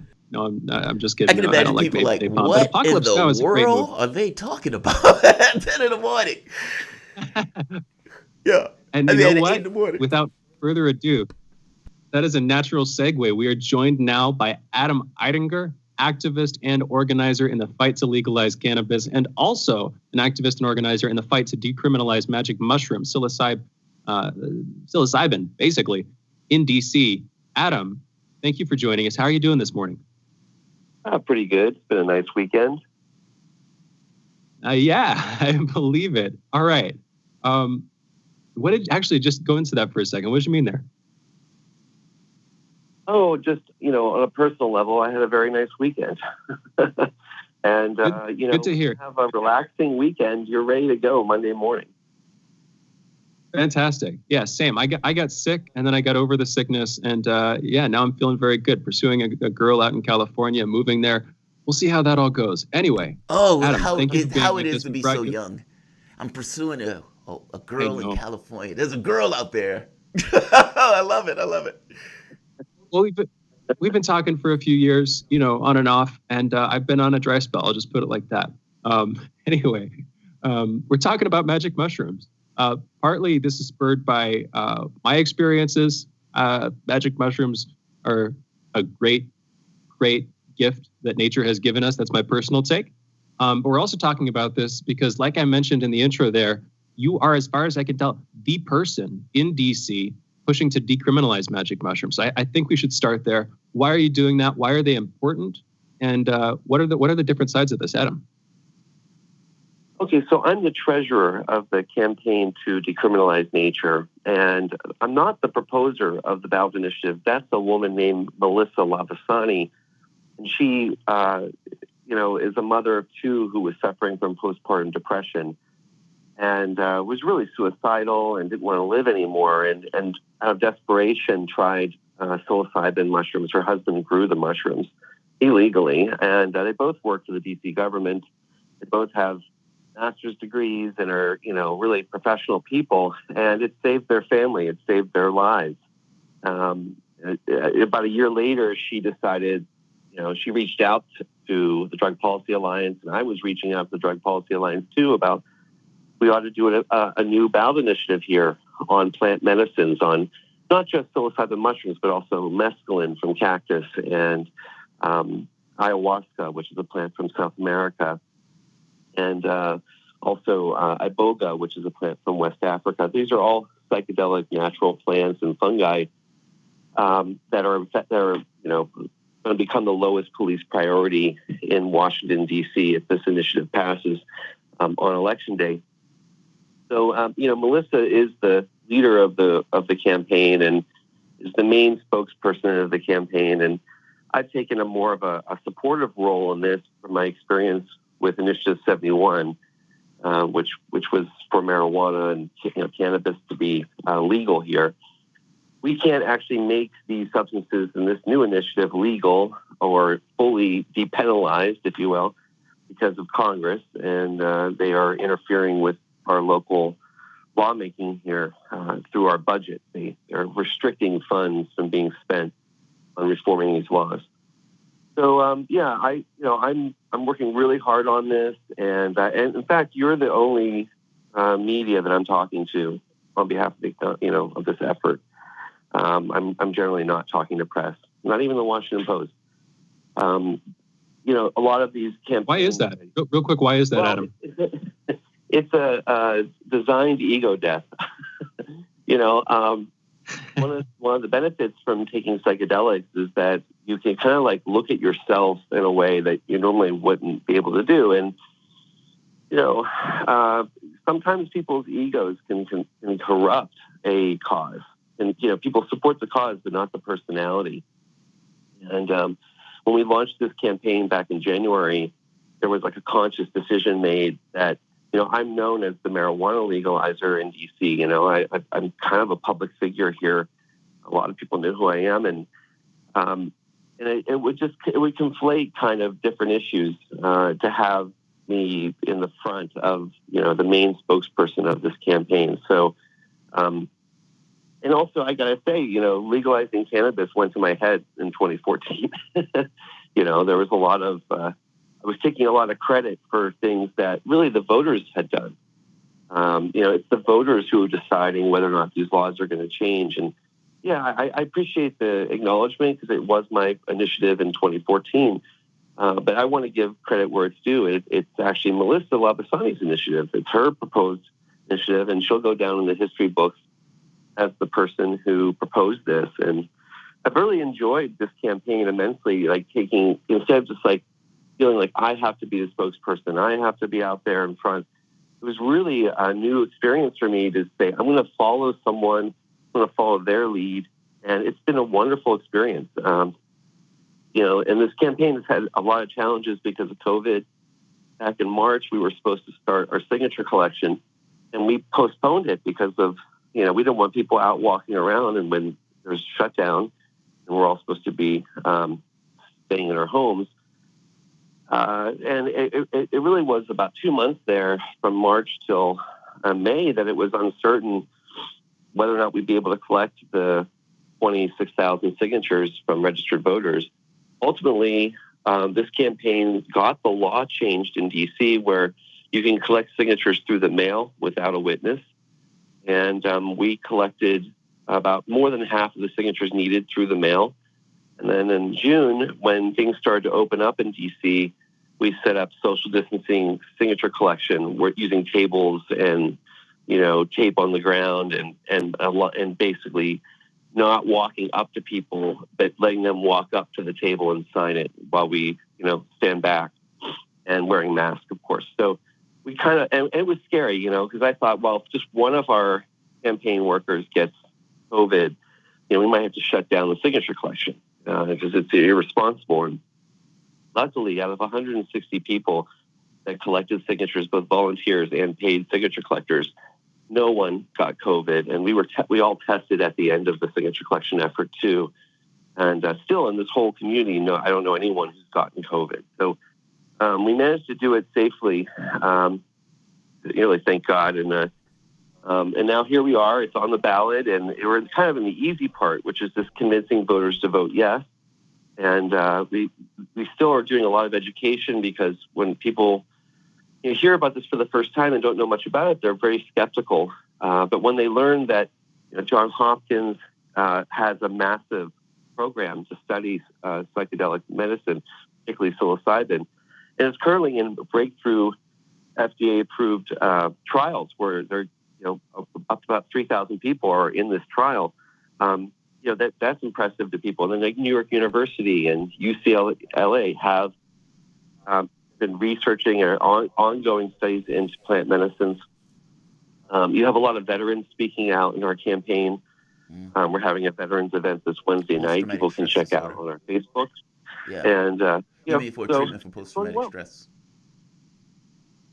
Yes, post-traumatic stress disorder is one of the things that people think can be helped with these plant medicines, because you're essentially like you're reactivating parts of your brain that are not in use. You start to see a huge increase after taking psilocybin and brain activity. You start to think differently. Michael Pollan's, the author, wrote the book How to Change Your Mind a couple years ago, and it really gets into this brain chemistry thing where, and I'm not a brain expert, but we are talking about creating new neural pathways. And when you create those new neural pathways, and you start thinking differently, and you stop having the same maybe depressive thoughts or the same memories reoccurring over and over, and not being able to sleep at night. People with PTSD have a lot of trouble sleeping. This can help people sleep, and it's very different than cannabis too. Cannabis might be almost like a daily meditation. People use cannabis almost every day who use cannabis, and whereas with psychedelics, it's like you might do this twice a year or once a month, but not every day. And you actually will not want to do it every day if you try this. You're like, wow, that was interesting and hard. And it's an intense experience. It's not a party drug. It's not like that's kind of the weirdness of why it's illegal, right? Let me ask you this: why, when you made the point that when you talk to people, that people were initially skeptical, but when you talk to them, you kind of were able to change their minds on it. What was their main skepticism? Their issue basically that I don't want somebody to take mushrooms and jump off of a bridge, that type of stuff, or become a knife-wielding maniac out of the blue. Meaning they don't want, like, oftentimes the threat that I hear is, well, we don't want people to be fully in control of their thinking processes, and we don't want them to get into a situation where they lose control and they just kind of go running through the streets, peeing on babies. That's frowned upon. So, what's the main hedge that you hear about it? And also, what do you think are the chances of this being passed? And by the way, thank you. Applause for the marijuana legislation in D.C. Applause. Seriously, backing that up. Right. right. Our audience gives you all sorts of applauses. But but beyond that point, beyond the applause, what do you think are the chances for this to go through? Because I honestly do. I think I would love for something like this to go through. I'm a lefty, and more libertarian and stuff. I think all drugs should be legal. So what is the people's main hedge, and what do you think the chances are for these to go through? Well, I'll answer the chance first. We took polling. We've done a poll in April. We did a poll in August. We published the poll on our website. These are large samples. We've been at 60 to 65% support in these polls. So we only need 50% to pass. So we're pretty confident going into election day that this thing is going to pass. But it's DC, and you need to pass it by a strong majority. Anything less than 60%, there's a risk that, in my opinion, that the DC Council will try to overturn it. So far, no one in the DC Council has said they will overturn it, or the mayor for that matter. Since this is a police priorities initiative and not lessening penalties, it really actually keeps the penalties on the books. it just says that the police would deprioritize this. And we have about 2,000 narcotics arrests in D.C. a year. A good chunk of those are psychedelic medicines, but we don't know because the police will refuse to give us data on what the category of narcotics, which I put in quotation marks on the radio here, what narcotics they're talking about. And I think it's probably about 500 arrests a year in D.C. But through this decriminalization, this deprioritization for the police, we're educating people. And what we found in our polling... I am so sorry. We're going to have to... I hate to interrupt, but we are going to have to wrap. We're getting to the edge of our segment. Look, I really want to thank you for coming on. This is Adam Eidinger, activist and organizer in the fight to legalize cannabis. Thanks to his tireless efforts, Initiative 71 became a proposed ballot measure in 2014 D.C. elections, which ultimately resulted in a legalization of cannabis in the nation's capital. You never knew who that person was. He could be getting coffee with you. But this is Fault Lines with Thomas and Stranahan, and we will be back in a moment.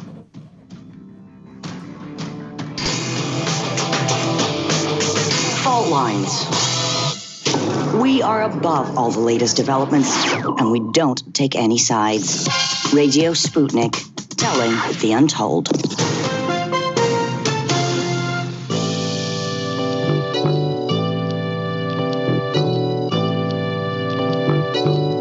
What's the most important hour of the day? It's the Critical Hour with Dr. Wilmer Leon. On this show, we don't just deliver the latest headlines. We divide the real from the fake. Tune in to hear from some of the most brilliant political minds of today. Get in-depth news and analysis that goes beyond the surface and dig straight into the details. Set your clock to the Critical Hour for a news perspective unlike any of those other guys. Tune in to the Critical Hour with Dr. Wilmer Leon, weekdays 6 to 7 p.m. Eastern, and catch us on Facebook Live. You're listening to Radio Sputnik.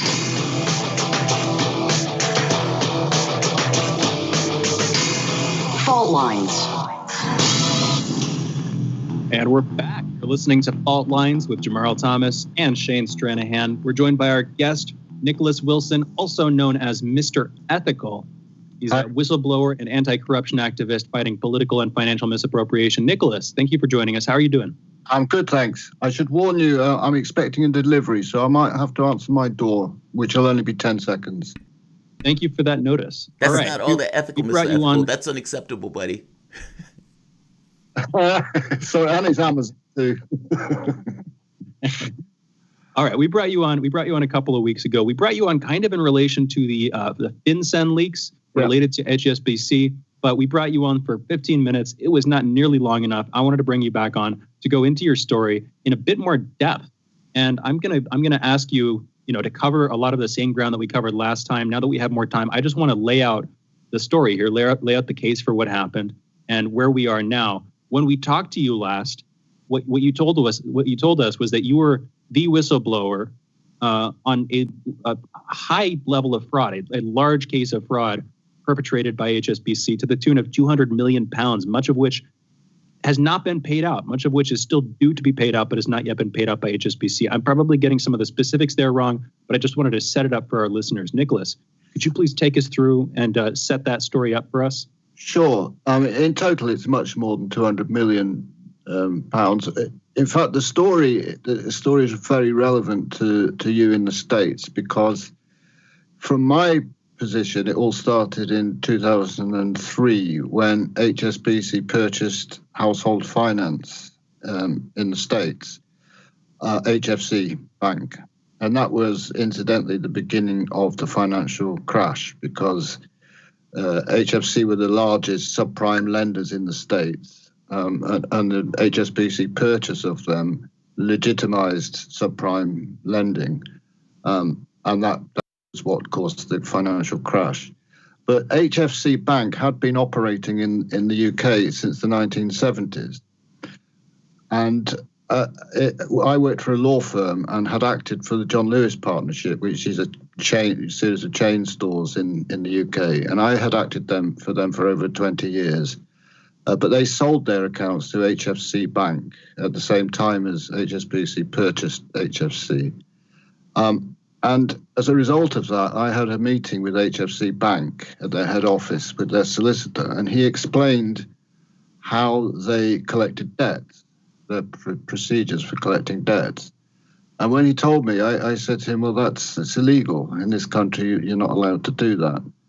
And I said, have you ever been challenged? And he said, well, we were reported to the Office of Fair Trading once, but we got away with it. But so the reality is, as far as I can see, since the 1970s, they had been adding what was illegal was they were adding charges to debts to cover the legal costs of recovering the debt, which is called a contingency fee. But I mean, a contingency fee usually involves recovering a percentage of what you recover. If you recover £10,000, you take 20% or whatever. But in this case, they were adding the percentage onto the debt and then suing the debtor. So if it was a £10,000 debt, they would add 16.4%. So they'd add another £1,640 to the £10,000 debt and then sue on that figure. So they added in the cost of whether they did any legal work or not. As soon as the debt was passed to the solicitors, they added on 16.4% immediately. I just want to disambiguate something. The point that you were making there, to be clear, is that normally that contingency fee would be taken out of the total amount of the debt. In this case, they were adding it on top of the debt as an additional fee, right? That's right. But in any case, contingency fees were illegal in the UK. You can do them now. There's a procedure now called the damages-based fees, but it's still, I mean, you still have to have a special contract for it. But the contingency fees were illegal because the thinking is it means that the lawyers have a vested interest in the litigation and they might cut corners. And the more normal and proper way to do it is for the lawyers to charge a fee for the time spent on the case rather than a percentage of the recovery. Although, as I said, it's now much more common. But at the time, it was strictly illegal. And that was, I believe that the date there, correct me if I'm wrong here, but I believe it was April 1st, 2013, that those contingency fees were permitted in England and Wales. Well, you might be right. Yeah, it sounds about right. Yeah, it's called a damages-based agreement. We have conditional fee agreements where the solicitors only charge a fee if they win the case, and a damages-based agreement where the solicitors will recover a percentage of any damages recovered. But until then, it was illegal, and certainly it was illegal to add the charges on to what you were claiming. I mean, there's in the solicitors' rules. There's they give a very specific example of debt recovery. They said, for example, you cannot add, when you're writing to a debtor asking for the recovery of the debt, you cannot add the cost of that letter to the debt. I mean, they give that as a specific example. But in this case, they were adding up to £5,000 before they've even written the first letter. So it was massive. And if you do date it back to the 1970s, it would be over £1 billion. But since I only became involved in 2003, I've always estimated the damages, the detriment to the debtors from that date, from 2003, when HSBC took over the procedure. And they knew, throughout my battle with this, I've had the implications that, well, HSBC didn't know it was going on and so, but they did know because I wrote and told them. And in 2010, so this all happened in 2003. I blew the whistle in 2006. I reported my firm to the Law Society. And it wasn't until 2010 when the Office of Fair Trading made an order telling the bank to stop doing it. So within real quick, you already said this, but I want to go back over it one time. What was the name of the firm that you were working with? I just want to sort of look this stuff up on my end. Well, there were two firms that were doing this. I worked for a firm called Waitman's, and the other firm was called Reston's. And what happened at that initial meeting at HFC, they explained their contract with Reston's because John Lewis had sold their accounts. I was worried I'd lose the account, the legal work. So HFC said, well, you can carry on doing the legal work, provided you do it on the same basis as Reston's. And then they explained their contract with Reston's.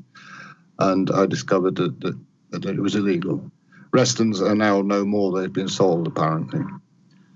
And incidentally, one thing that, I mean, I'm heading forward a lot here. Last year, but this is relevant because it basically hasn't been reported, it has been reported, but it hasn't been linked to my campaign. Last year, the CEO of HFC Bank in the UK committed suicide because he was being investigated by the FCA on the basis of my reports. And he was worried he was going to go to prison, and he drowned himself.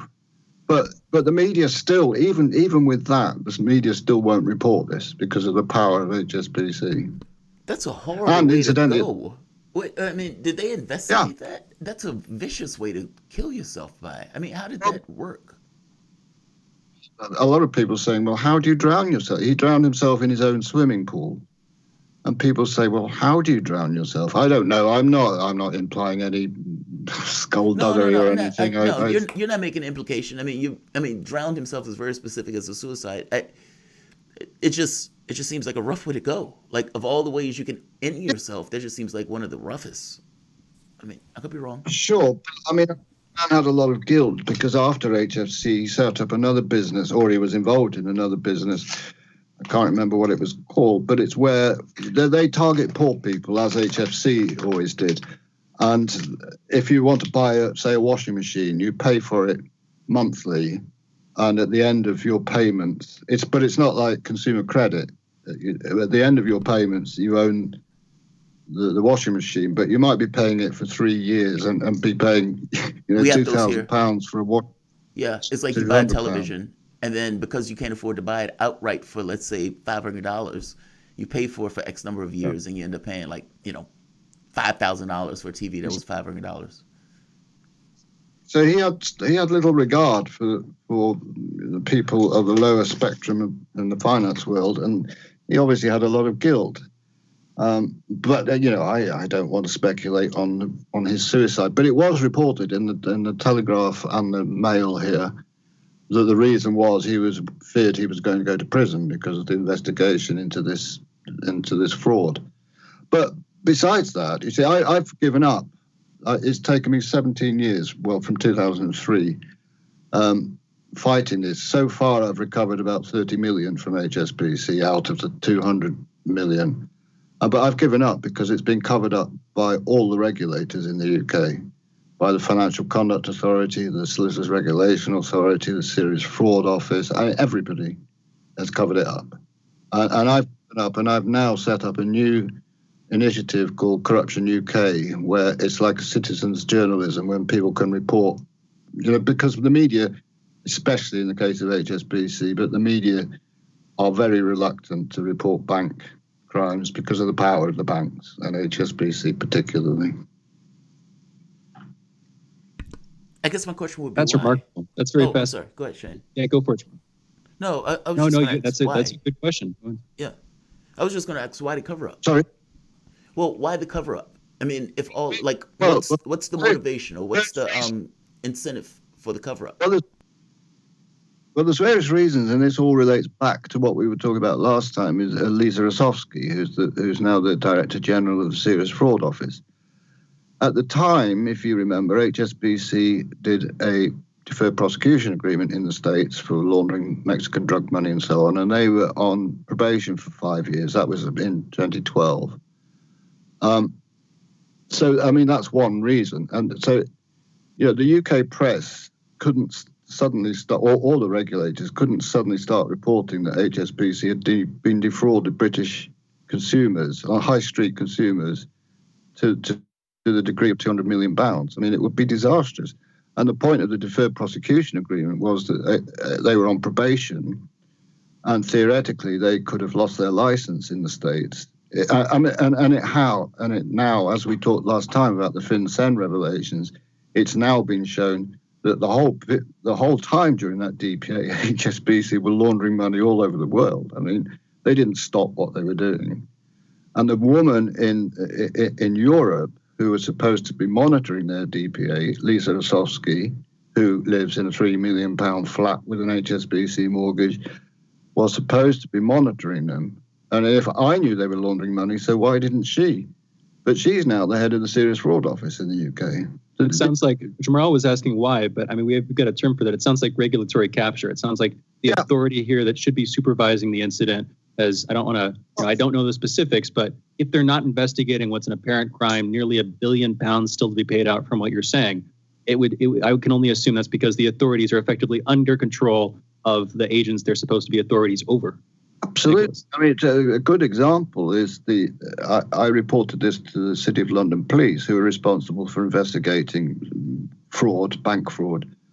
And the head of Economic Crime Unit, their chief fraud investigator, a man called David Manley, he twice refused to investigate this. In fact, he sarcastically said to me in an email, "Are you saying that HSBC charging for recovering debts is illegal?"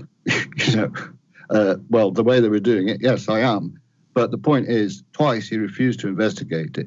He now works at HSBC. Oh, man. The Office of Fair Trading who investigated it before they made an order against HSBC, and I've discovered this in my subsequent investigations, he found 4 cases. Now, they're between 500,000 and 600,000 cases, but he found 4. He now works at HSBC. All right. You know what, Nicholas? We're going to be right back. We're going into a break right now. Fascinating conversation. This is big. I'm really glad that we got you back on. For those listening, we're joined by Nicholas Wilson, also known as Mr. Ethical. He's a whistleblower and anti-corruption activist fighting political and financial misappropriation. When we get back, I want to go a little bit deeper into the story. I also want to talk with him about the org that he said he's setting up to fight corruption in the United Kingdom. You're listening to Fault Lines with Jamarl Thomas and Shane Stranahan. We will be right back.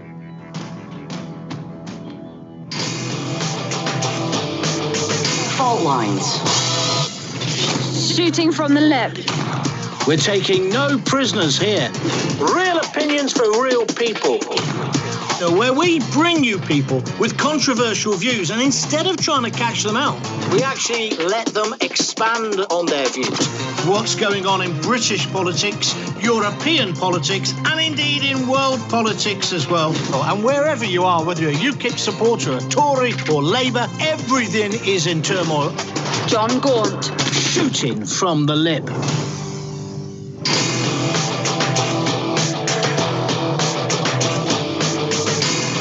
Fault Lines. And we're back. You're listening to Fault Lines with Jamarl Thomas and Shane Stranahan, and our guest, Nicholas Wilson, also known as Mr. Ethical. He's a whistleblower and anti-corruption activist fighting political and financial misappropriation. By the way, for those listening, you should go and follow him on Twitter, twitter.com/NW_Nicholas. Now that's Nicholas spelled with a C and an H. So again, NW_NICHOLAS. I wanted to spell that out just to make sure people followed you. Real quick, also, before we get back into this, I want to maybe come back to this in a minute, but you said that you set up a new organization. Do you have a website? Do you have anywhere we can point people to learn more, potentially get involved, Nicholas? Yeah, the website is corruptionuk.org. Brilliant. Thank you. I want to come back to that in just a minute here. What you're talking about is high finance, high crime on a world scale. You're talking about $1 billion there. That's a lot of money. That's more than $1 billion US. Last I checked the exchange rate. So for listeners in the US, that's a ton of money. You said that you've been fighting for this for 17 years. I just want to go back to the beginning. Why have you been doing that? What's your take? Why do you care about this, Nicholas? Well, partly because it ruined my life, and I wasn't prepared to lose my home whilst these crooks were earning millions of pounds by this fraud. Which, I mean, it's partly because when I blew the whistle, I blew the whistle because I specialised in bankruptcy, and I used to go to court almost every day in the High Court in London. The judges knew me, and it was "Good morning, Mr. Wilson," and I was well known. But I wasn't prepared to bankrupt people on the basis of illegal charges which had been added to their debt. I just wasn't prepared to do it. So I refused to do the work, and I was put on basically gardening leave for about a year with my firm until they sent me to a psychiatrist. It's the usual whistleblowing story. It's classic whistleblowing story. They sent me to a psychiatrist and then sat on the psychiatrist's report for 3 months, denying that they'd received it. But they had received it. And the psychiatrist told me he sent it to them the day after our consultation. So it was at that point, in fact, that I decided, well, enough is enough. And I reported them to the Law Society for what they were doing.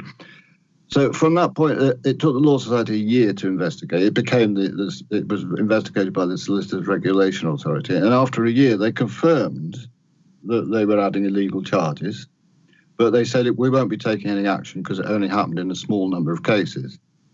Well, at that time, I knew my firm were handling about 70 to 80,000 cases. I mean, I now know in total it's probably 500 to 600,000 cases.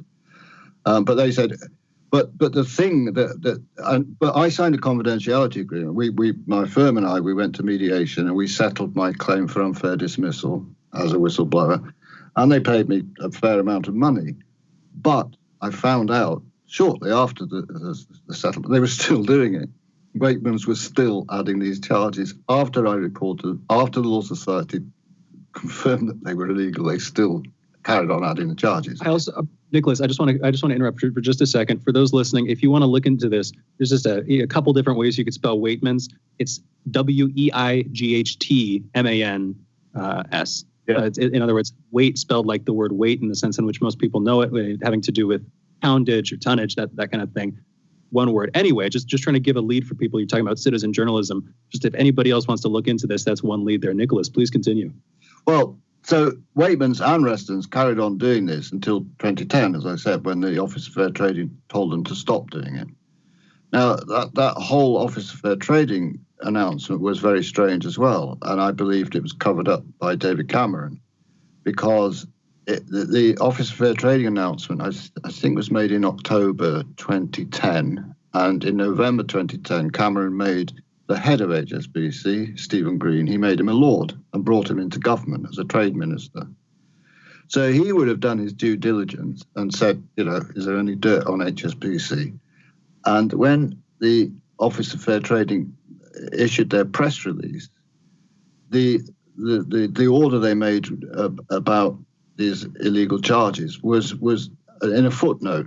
Was a PDF attached to a footnote because the press release was nothing to do with the charges. The press release was about solicitors using what's called charging orders oppressively. Charging order is when they put a charge on your property if you own your house.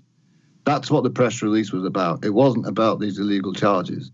So right at the bottom of this article was this little footnote with a PDF where the order was saying you must stop adding these illegal charges. So it was totally irrelevant, and it was buried, and it wasn't reported. It wasn't reported in any of the press. And then 3 weeks later, it was announced that Stephen Green was being a lord and brought into the government. In the United States, we have cut down our IRS, meaning we've pared down, we've defunded, not entirely, but basically, it's to the point now where the IRS goes after big collar crime to the same degree it goes after everybody else. Other people's taxes are easy and straightforward because those people are basically middle class to poor. The more complicated taxes require more money. Now, this goes to... I'm sorry. No, you're fine. Shane, this goes to the Bernie Madoff stuff, or this goes into, the solvency of banks, or whether or not some of the things that these guys are creating and structuring where our institutions aren't necessarily given the money or the ability to review these things. And so you think to yourself... One other side of this... Go for it.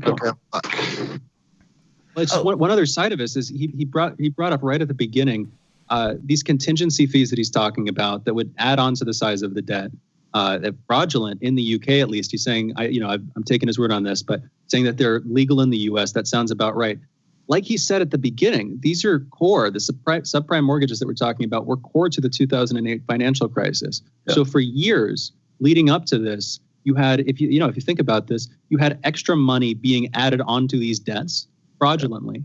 Yeah. And then that extra money, of course, increases the size of the debt, making it harder for people to pay it off, which, as far as I remember, was the cause of the financial crisis. Not just the subprime mortgages. You also had the way that those were structured. There's more to it, but it seems like it's not just it's true. What you're saying is absolutely true, but there's another side of it too, Jamarl, which is this high finance happens, but this specific case in a weird way was central to the last major financial crisis that not just the U.S., the U.K., and but you the know world what? They saw. keep saying, because, in our country, we say Bear Stearns. We would say Bear Stearns fell apart. And when Bear Stearns fell apart, everything else kind of just went with it. But like you said, it's deeper than that. It goes further than that in regards to the things that legitimize the subprime mortgages in the first place.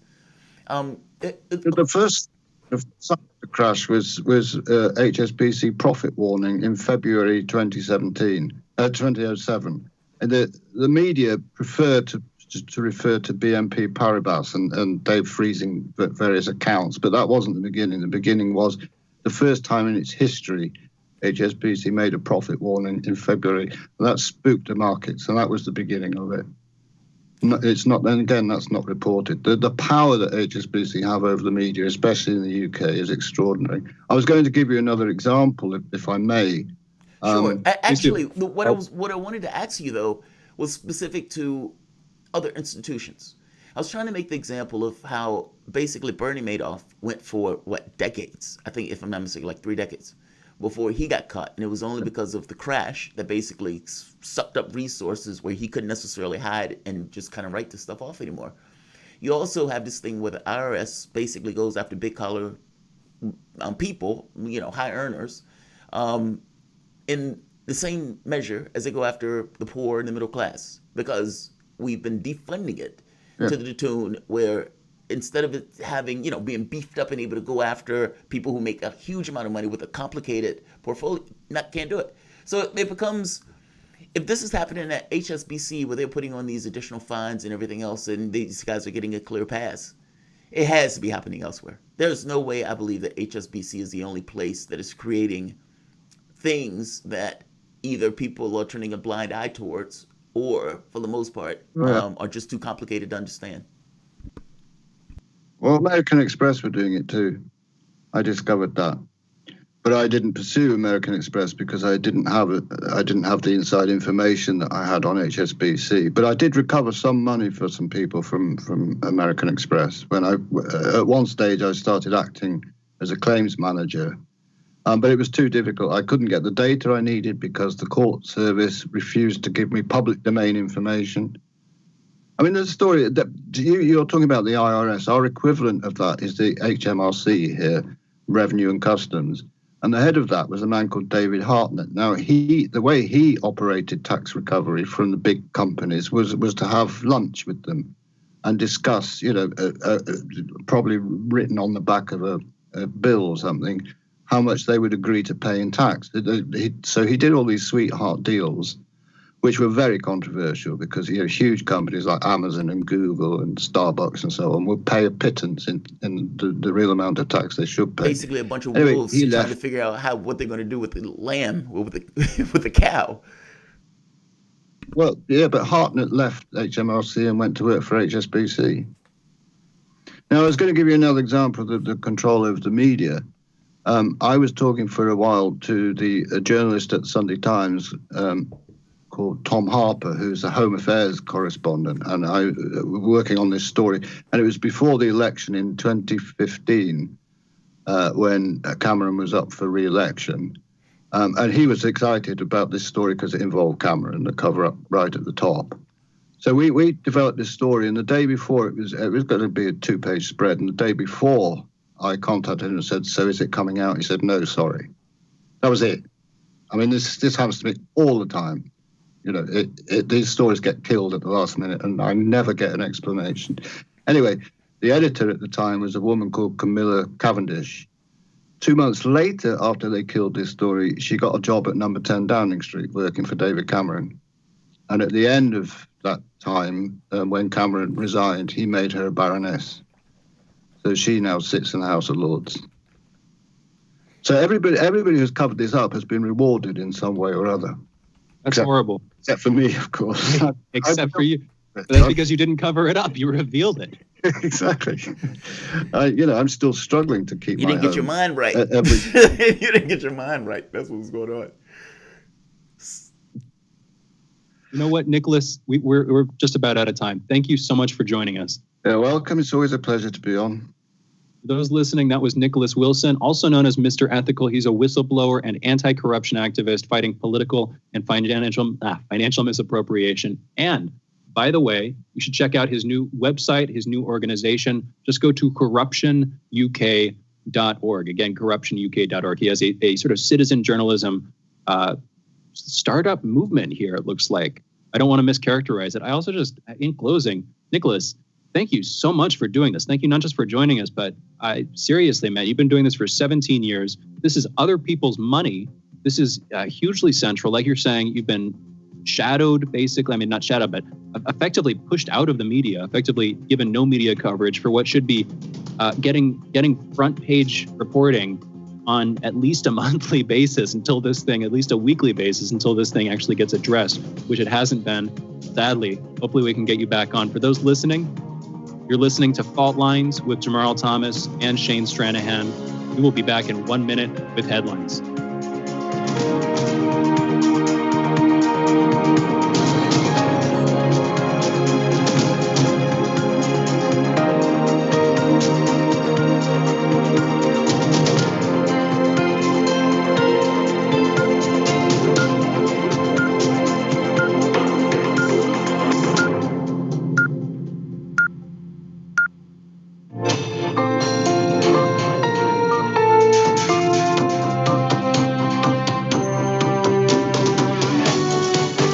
Listening to Radio Sputnik.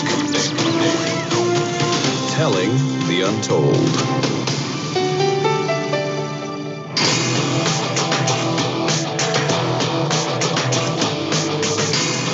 Fault Lines. And we're back live, coming to you from across the divided states of America in the politically independent corner. I am your political analyst, Shane Stranahan. And in the left corner, I am the indefatigable, the last man on the wall with your political analyst, Jamarl Thomas.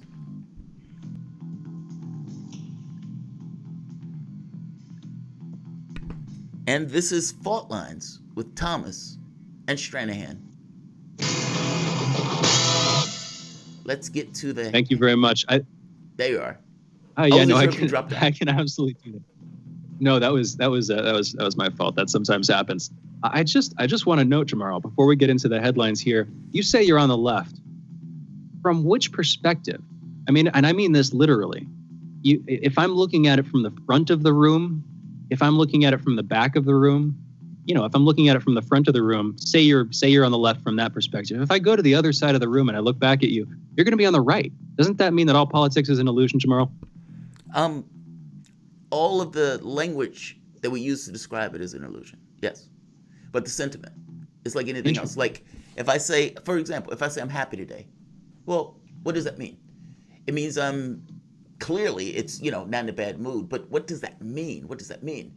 The language itself is so slippery that it only gives a kind of a wisp of what you're trying to get across, because ultimately what you're trying to get across is coming from a particular perspective. And so, it's like anything else. As human beings, we come up with this kind of shorthand.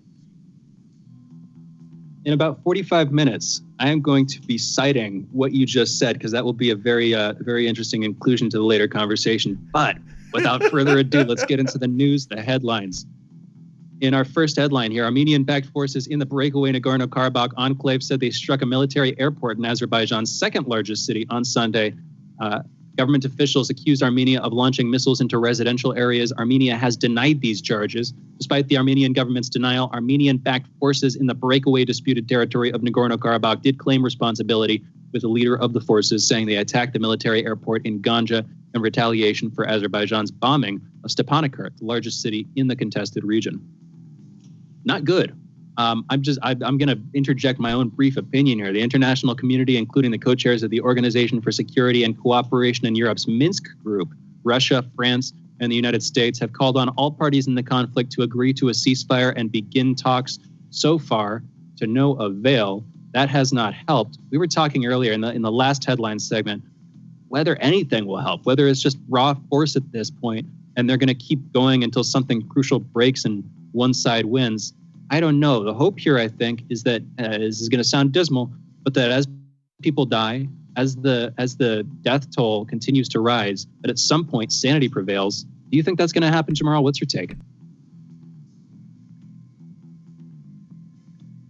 I believe you are now muted. I think you just muted yourself. Oh, I'm sorry. Like I said, the politics of this is so fascinating to me on so many levels, because that's a good point. For example, the point of view of each side in this, there's no overlap. Like what each one wants. For example, Armenia would say that Nagorno-Karabakh is their territory. Nobody else recognizes that. And so when Azerbaijan says, Azerbaijan, Jesus Christ, I can't get the word out. Azerbaijan said that they want their territory back. The rest of the world also says, well, wait, we don't want you to do that. And so then it becomes, well, wait a minute, which is it? Is it their territory, or do you just want peace? You know what I mean? It's such a strange thing, because, the politics of it is so strange. But basically what each wants, there's no overlap yet. So negotiation at some point has to take place. The question becomes when. And right now it doesn't look like it's there. So it's unfortunate. It is unfortunate. All right, you know what? Let's go into the next headline. President Donald Trump engaged in a contentious political display this morning during a drive-by in front of Walter Reed. That is the medical hospital where he is still receiving treatment for COVID-19. This comes as more Republican politicians received positive COVID diagnoses this weekend. Specifically, 3 sitting GOP senators and 1 former governor were diagnosed. Republican Senators Ron Johnson of Wisconsin, Mike Lee of Utah, and Tom Tillis of North Carolina all tested positive for the coronavirus in a 24-hour period over Friday and Saturday. Later, former New Jersey Governor Chris Christie was diagnosed with COVID-19. He has reportedly checked into a hospital as a precautionary measure. But back to the single-car cavalcade for a second. Technically a cavalcade, I think, is more than 1 car, so it's a little bit redundant there. But hey, it was alliterative. Back to that. The part that bugs me about this, why wasn't Melania in the car? It feels like a jilt to me. If she's in there receiving medical treatment with him, wouldn't it have been polite to Wait, she didn't go into the hospital. I thought that she was. Pardon me. No. Melania didn't go to the hospital. They said her case was basically mild. Thank you for the correction. That it wasn't that bad. Thank you for the correction. See, I was out. Thank you for bringing me back up to speed on that. I had assumed that she had gone in with him.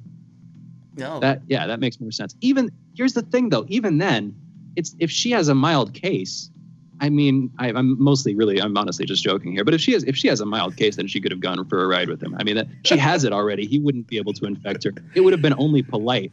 Was it in for a penny, in for a pound? She's already infected.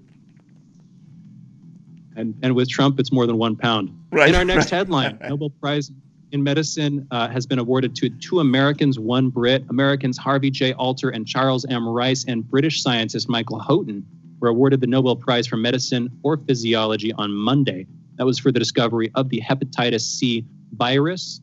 The World Health Organization estimates that there are over 70 million cases of hepatitis worldwide and 400,000 deaths each year. The disease is chronic and a major cause of liver inflammation and cancer. And the work that these scientists did made possible blood tests and new medicines that have saved millions of lives. So props to them. I think this is the reason why we have these Nobel Prizes, is to sort of codify the prestige that we would hope to give to people who, advance the human condition in some fundamental sense. If you can save millions of lives by putting your work in, these are in some sense the unsung heroes of the modern era. The only part of that that's technically inaccurate is we're singing their praises right now, but ideally we could sing them a bit more. No, 1,000%. In our next headline.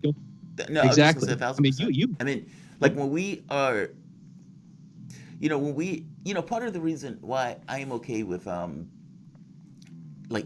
when people pass, I always say, well, if that person lived a horrible, miserable life, I'm not going to pretend when the person passed that all of a sudden they were great. I mean, part of that is also to kind of make it known and understood that this behavior is utterly atrocious by our standards. And conversely, that our society also looks up to progress. And what we define that as is, that could be all sorts of things, but we try to raise a pinnacle of, look, these people did something prodigiously amazing. And we want to give them all the accolades in the world for other people to look up to doing things like this. I mean, it's a big deal. I agree with you. It is a big deal. Yeah, this is a good thing that we do this. That's the brief take. Except when we give Nobel Peace Prizes to people who don't deserve them, like for instance Barack Obama. That's just the latest name that comes to mind in terms of that long history of abuses of that meritorious establishment. Anyway, next headline: New Caledonia, the Southern Pacific French territory, has voted once more to stay with France, to remain a part of France, narrowly rejecting independence in a tightly fought referendum. All ballots tallied from the territory's 304 polling stations revealed a no vote won on Sunday, with 53.26% of people voting to not leave France. By refusing independence, the territory of 273,000 people will keep generous subsidies from France, which, by the way, provides $1.5 billion in financial support to New Caledonia annually. You know what? I'm going to go right into the next headline. The world's second largest movie theater chain will reportedly temporarily close its operations. That chain is Cineworld. They're the owner of the largest chain of theaters in the UK and Ireland, and the owner of the second largest chain in the United States, Regal Cinemas. And they will reportedly close all their theaters next week. This comes according to Variety, the Sunday Times, and others. Cineworld denied this, or at least they didn't confirm it. They said they're, quote, considering the temporary closure of our UK and US cinemas, end quote.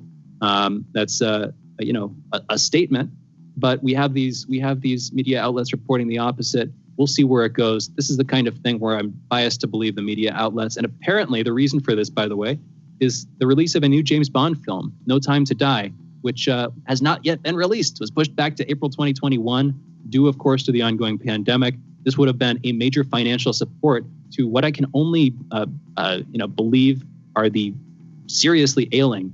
I'm guessing, cinemas, movie theaters have been hit pretty darn hard throughout this. I'm sure that we're seeing this as a result of that. Earlier, we were talking about drive-in cinema. My mind keeps going there, mainly because I've never been to one, and I'd really love to. I've never been to one either. This is a tiny brief.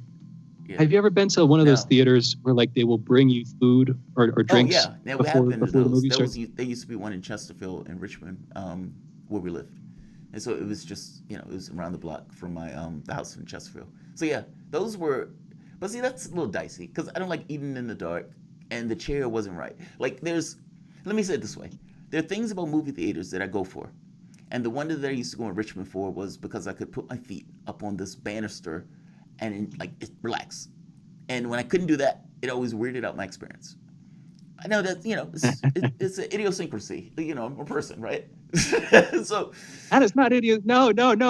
We are bonding over that, Jamarl. No, that's my experience too. If you can't kick back your feet, the problem is if you're kicking back your feet in a movie theater, that's usually kicking your feet onto somebody else's head. Exactly. I think, hopefully one of the sides of this is that whether it's drive-in cinemas, drive-in theaters, or just some socially distanced process, hopefully theaters will give people a bit more space, even if that, costs more. I think that would be a better experience. I think, yeah, maybe. Anyway. I mean, the eating thing is just weird. I went to one in Australia, and it was one of the largest movie theaters on the planet. Not theaters, but it was outside, if I'm not mistaken. But it was like this stadium thing. It was astonishing. It's also where we pretty much broke up with my girlfriend at the time, too. But next headline. Let's do it. Tasmanian devils have been returned to mainland Australia. See, this ties into what you were just talking about there, Jamarl. Australia, the link.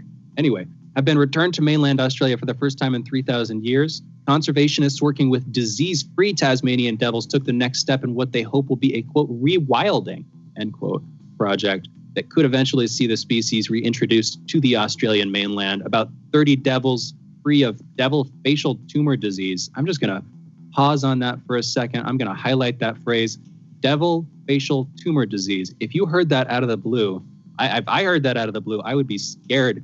My wits would have completely left me. That sounds disgusting. Thankfully, yeah, exactly. That sounds disgusting. Thankfully, it seems restricted to Tasmanian devils. Positive. Hopefully, it stays that way. Yeah, that's positive. Right. That's positive. That's the thing. Yeah, so they've worked over a decade to get this point. They did a soft launch of the 15 devils in March earlier this year. They put radio collars on them to check in on them. They also left out kangaroo carcasses. I think in a cosmic sense, the Tasmanian devils are really grateful for the opportunity to eat these much, much larger creatures. It feels like payback or something. Like if the lamb were suddenly to turn carnivorous and start eating the lion. Anyway, scientists felt optimistic enough to release another 11 individuals on September 10th. That was, of course, earlier last month. And now the beasts are mostly on their own. And in our last story this morning, at least in our headlines, Sputnik is reporting that the UK's Court of Appeals has overturned London High Court's earlier decision on the ownership of Venezuela's gold. This comes after earlier this year, London's High Court ruled against Venezuela's government, against Nicolas Maduro, basically in a legal battle over access to $1 billion, that's 820 million pounds worth of gold stored in the Bank of England. I just want to point out for a second, apropos of that last conversation with Nicholas Wilson, there is literally more money still due to be paid out from what he's saying, from financial fraud going back to the 70s, more money due to be paid out by HSBC than literally Venezuela, the government, has in gold stored in the Bank of England. It's a silly comparison in some sense, and it's only really striking me because we were just talking about it, and now I'm just talking about this. But the scale of the crimes he was revealing there are staggering, and hopefully they get revealed even more in the near future. With that, though, those are our headlines. You're listening to Fault Lines with Thomas and Stranahan. And we will be back in just a minute. We're going to be talking with Scott Ritter. Until then, you're listening to Fault Lines with Jamarl Thomas and Shane Stranahan. We will be right back.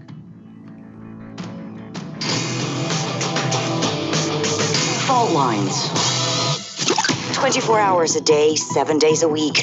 We give you the most essential information out there. Radio Sputnik, telling the untold. By Any Means Necessary is your guide to the movement and efforts shaping the world around us, from mass incarceration. No longer am I interested in or concerned with prison reform. I am interested only in the eradication of prisons. To the battle between police and water protectors. It was a pretty punishing disregard for the sanctity of human life, that unleashing water cannons on peaceful, prayerful water protectors. From efforts to protect the environment. The climate movement is ready to, with plenty of opposition research and force and strength, along with, the right of both science and morality, to fight them on this. To the movement for Black Lives. When I first saw the Michael Brown video, and I saw that it clearly contradicted the narrative put forth by the Ferguson Police Department and by police supporters in general, 3 words came to mind: color me shocked. Stay tuned to By Any Means Necessary, 5 days a week here on Radio Sputnik.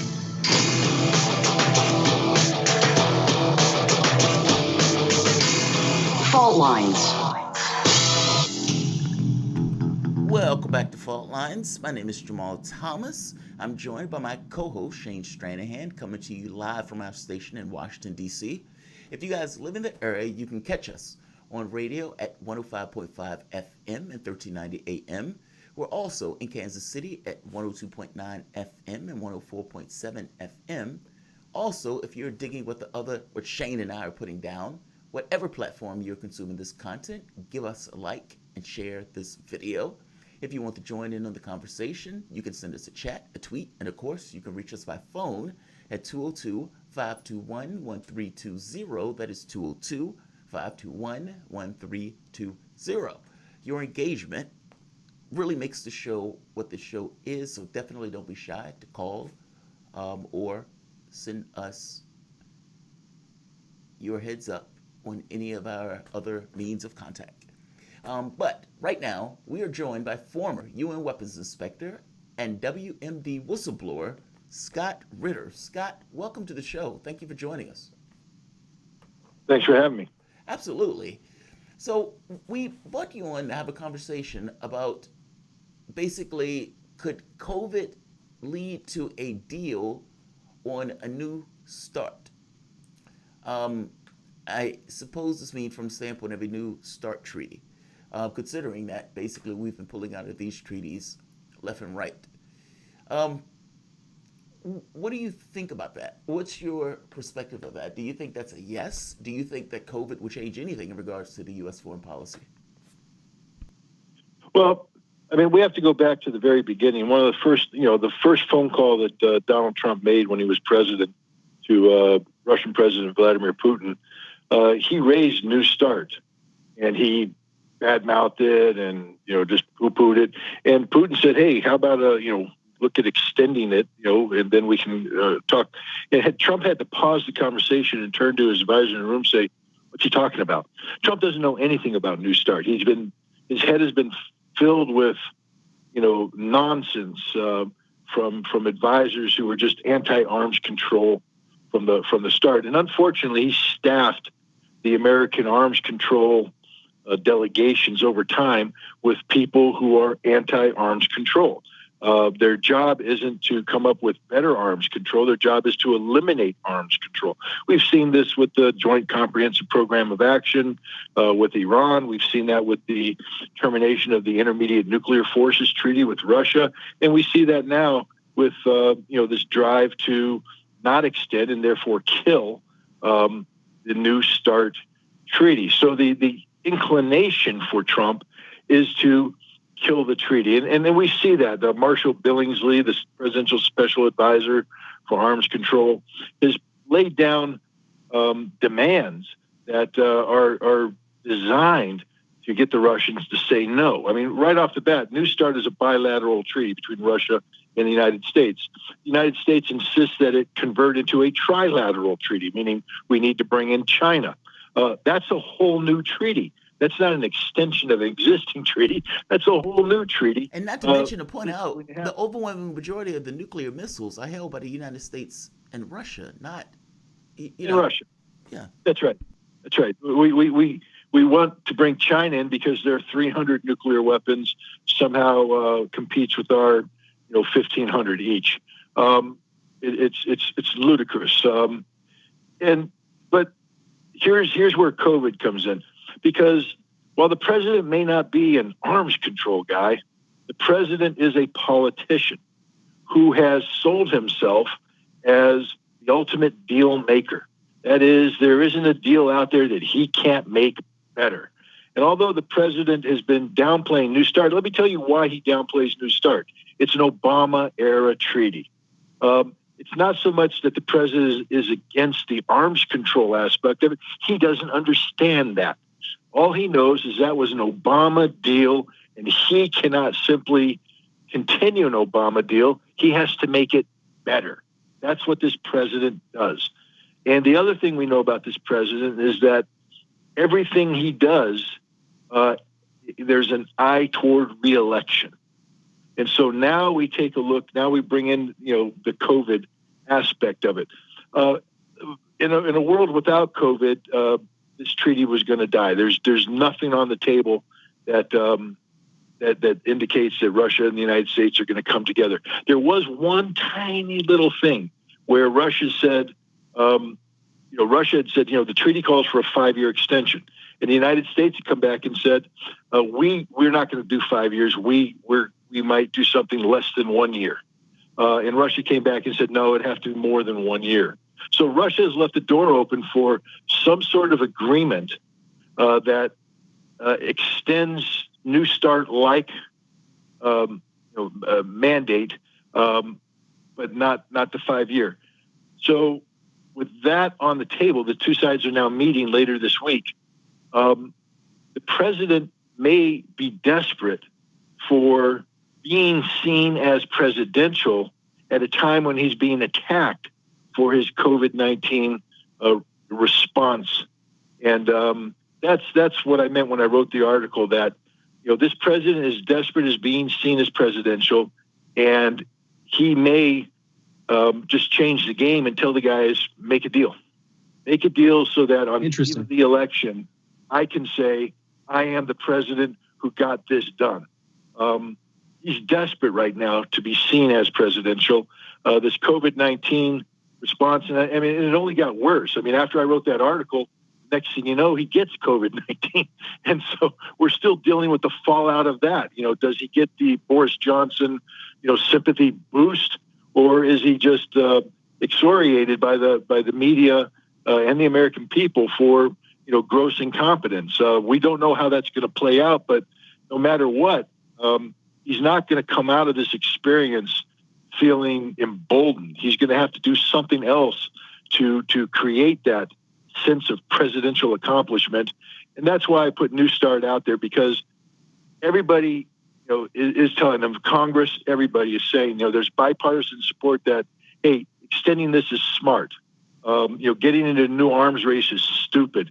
And this would play along with his notion that, I'm the game changer, I'm the deal maker, I'm going to make America safer by, eliminating these nuclear weapons. So that's why I think there's just a little bit of hope that something can happen here.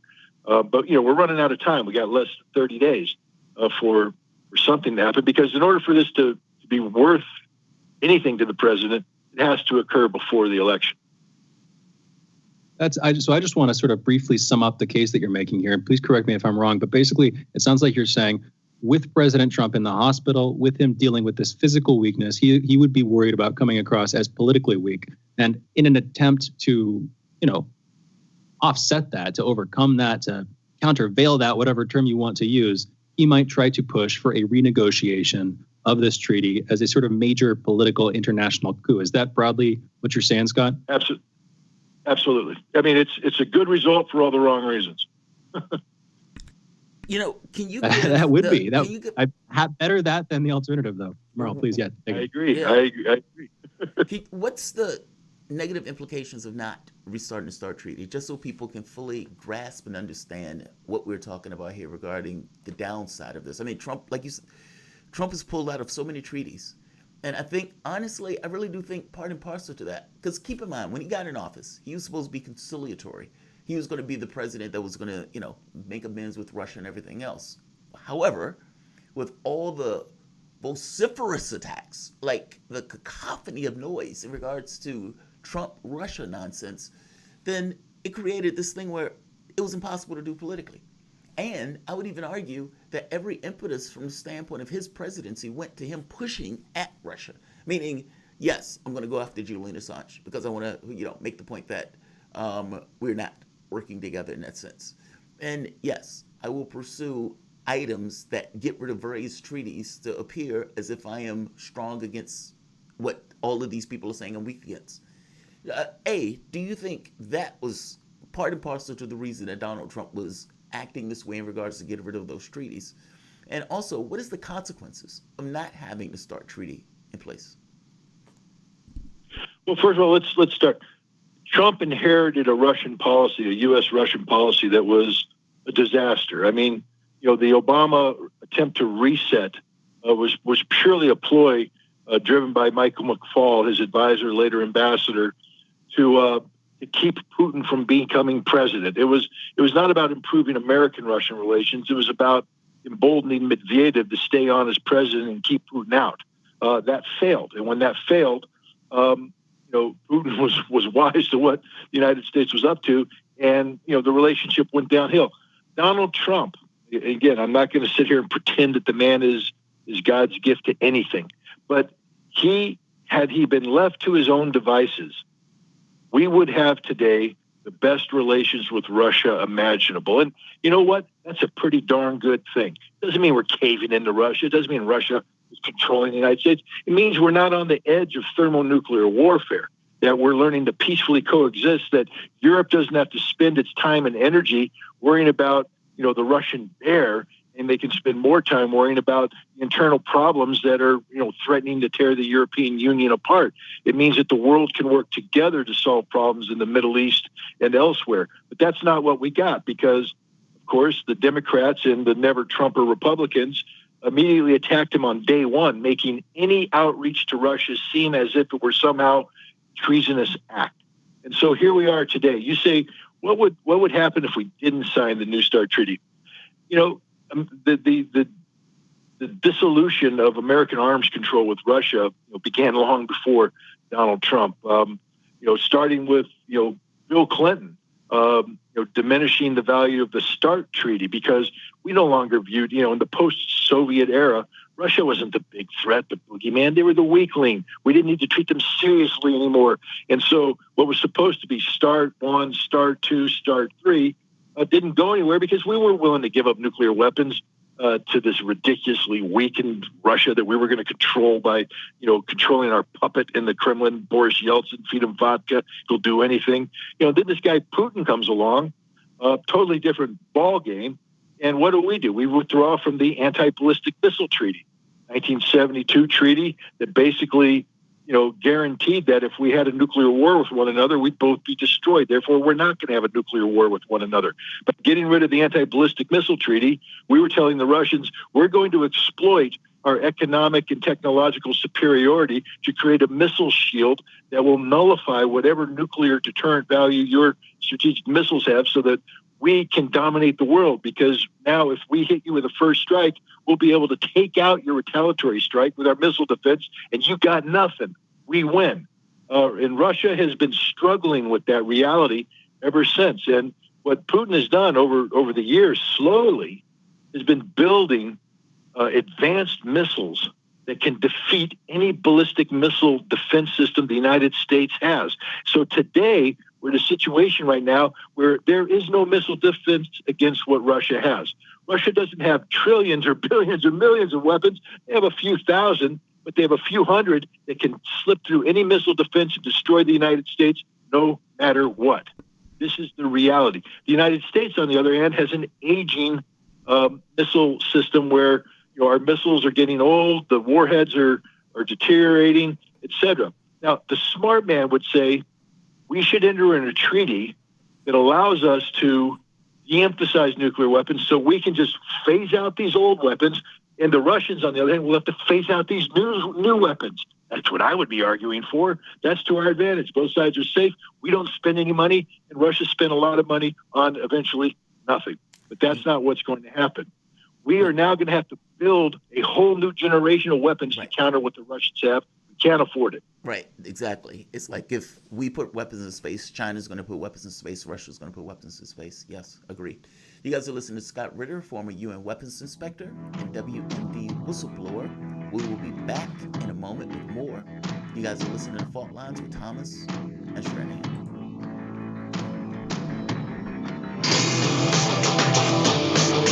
Fault lines. Tough questions are the most powerful weapon we have. As long as you have questions, we'll keep asking.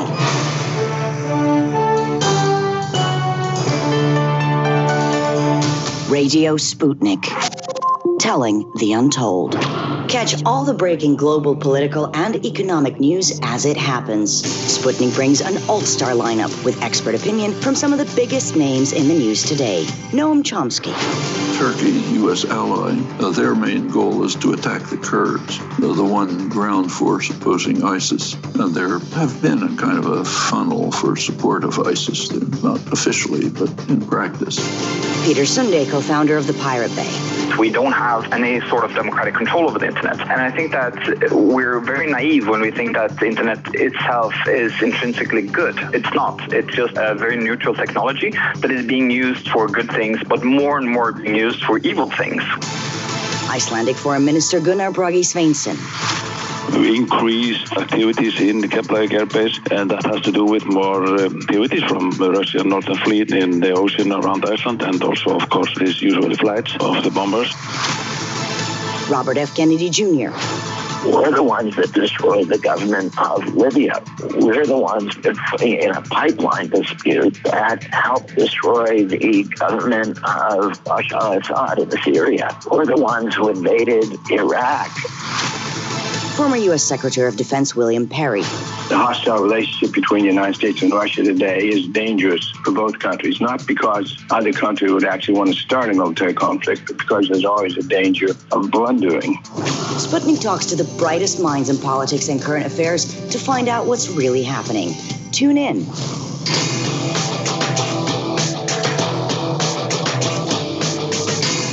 Fault Lines. And we're back. You're listening to Fault Lines with Jamarl Thomas and Shane Stranahan. And our guest for last segment and this segment, Scott Ritter, former UN weapons inspector and WMD whistleblower. By the way, you can follow Scott on Twitter at RealScottRitter. Again, Real Scott Ritter. That is Scott with 2 T's and Ritter with 2 T's. Real, thankfully, does not have any T's. It would be a different word. if it did. Scott, thank you again for being with us. Last segment, we were talking about an article you released this week over on RT about how Trump, after being sickened with COVID, and potentially recovering, he might try to sort of counterbalance his apparent weakness by pushing for some new deal. You're pointing specifically at the New START treaty. That would be a major coup internationally in terms, I think, of setting up his legitimacy. It would also be, from what you were just saying, a very sane move, even just on a humanitarian level, let alone the national level that we're talking about now. I want to turn to another article you released last week. You were talking about the debates. The title of the article is Trump-Biden Debate Put U.S. Democracy on Display. We're now little more than the world's laughingstock, armed with nukes. That is, again, the title of the article that is over on RT. We were talking about the debate, of course, last week, as was everyone. I'm guessing from your title that you share our opinion that this was practically the world's opinion. That's kind of the subject of the article, that this was an absolute shambles of a debate, that this was a failure on both Trump and Biden's part, arguably on Chris Wallace's part, first and foremost, sadly, on America's part. How do you think this is going to affect our standing internationally, or do you think this is just a flash in the pan, so to speak? Scott? No, we're I mean, the sad thing is, America has huge potential. I mean, bar none, across the globe, there's no nation on the earth that can impact the world the way the United States does. That the United States chooses to use this power and influence in a way that the impact is primarily negative is the fault of the United States. But, we can do more to shape the world that we live in than any other nation or any combination of nations in the world. So, while we can talk about the United States being a laughingstock, it's a laughingstock only because it's an embarrassment. It's like watching, it's like a high school football team watching an NFL star still in his prime make a fool out of himself. The NFL star can still play football better than anybody out there. He's making a fool out of himself. And it's embarrassing. It doesn't look like he's going to recover. And that's where the United States is. We're not a diminished power. We're not a drunken uncle on the way down. We're still the most powerful, influential nation on the face of the earth. But we're dysfunctional. And that dysfunction was played out for all the world to see on TV during this debate. We have a president who, you might as well change his call sign to chaos, because that's what he's brought with him for the last 3.5 years, is pure chaos. Some people... I just want to interject. That would be a very cool call sign. Please continue, though, Scott. That would be a cool... Well, yeah, it's stealing it from, Mad Dog Mattis. That was his call sign when he was in Marines. But it's an appropriate call sign for Trump, because he's brought chaos. And some would argue maybe that's what's needed to shake up, Washington, D.C., because the opposite side of that coin is Joe Biden, who is the personification of the establishment, the rot that's taken hold of Washington, D.C., that Donald Trump is reacting against. What we saw is that, neither one of these guys has the answer. Neither one of these guys is the solution. And that speaks badly not only to Trump and to Biden, but it speaks badly to a nation of 320 million people who cannot produce anything better than a bunch of geriatrics who fumble about on the stage, making fools out of themselves, fools out of the announcer making a fool out of the American media, and all of it making a fool out of the United States. It was an embarrassing moment. I mean, and what came from that is that no matter who wins in November, we're not going to be in good hands. I mean, we're either going to continue chaos, or we're going to get an emboldened establishment that's going to seek to reinforce all that which has led to the failures of America over the years. I agree with that up to a point. I mean, the American public has been continuously put in this weird position, and I have a completely different question, but the American public has been put into a weird position where it's stuck between, meaning it's all they know. Like, if you basically, for the last 40, 50, or however long, are stuck with two parties, and those two parties, let's say at one point, the Democratic Party, you get the FDRs of the world, you may even get the Eisenhowers of the world, but at some point that changes to, this is not a political thing where you're voting for somebody who you love, or for that matter, that's not even on the table for you to vote for. You're voting for people basically just to keep the other people out of office. It's a race to the bottom. So you have certain groups that are so terrified of Republicans that they vote for whatever the Democrat throws up. And you have a Republican Party that basically is voting on special interests. And so it's like the American public is in this kind of weird box where what it gets is options. Look, I agree with you. Shane can tell you, I am typically here screaming that at lefties and that this is not a democracy for the very specific reasons that we've inverted our politics. As opposed to voting for somebody who you want, you vote for somebody, just to keep the monsters at bay. But let me ask this as a question. Why do you believe that the American public does that? Why do you believe there's no accountability in our politics? Well, the main reason is money. The American, we the people of the United States of America, in order to form a more perfect union, we're given one power and one power only, and that was the power to vote. And it works. You know what? It works pretty damn good. Excuse my language. At the local level. I mean, when in the town of Bethlehem, New York, where I live, when they run for town supervisor, those men and women are out shaking hands. And when they are shaking hands, people grab their hand, grab their arm, and stare them in the eyes and say, "What about the damn potholes on 5th and Smith? What are you going to do about that? What are you going to do about the park falling into disarray? Tell me right now. And if you can't, you don't got my vote."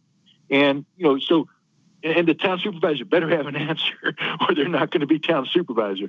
It tends to work pretty good at the mayoral level. It even works pretty good at the governor level, at the state level where, even though now the parties come in, the people know the governor. The parties have to hesitate to nominate somebody for governor that's not going to pass the smell test because the people of the state know these people. It falls apart at the national level, primarily because the American citizen has been supplanted by corporate interest, by money, by the moneyed interest. The worst thing that has happened to American democracy ever is Citizens United, the decision by the Supreme Court that gives corporations the power of the citizen, allows an unlimited supply of money. You and I can't compete with the money that corporations and special interests can bring to bear on these issues. And as a result, our political parties have become all about the money. If you take a look at these candidates, Trump was self-financing and just a unique thing in American history.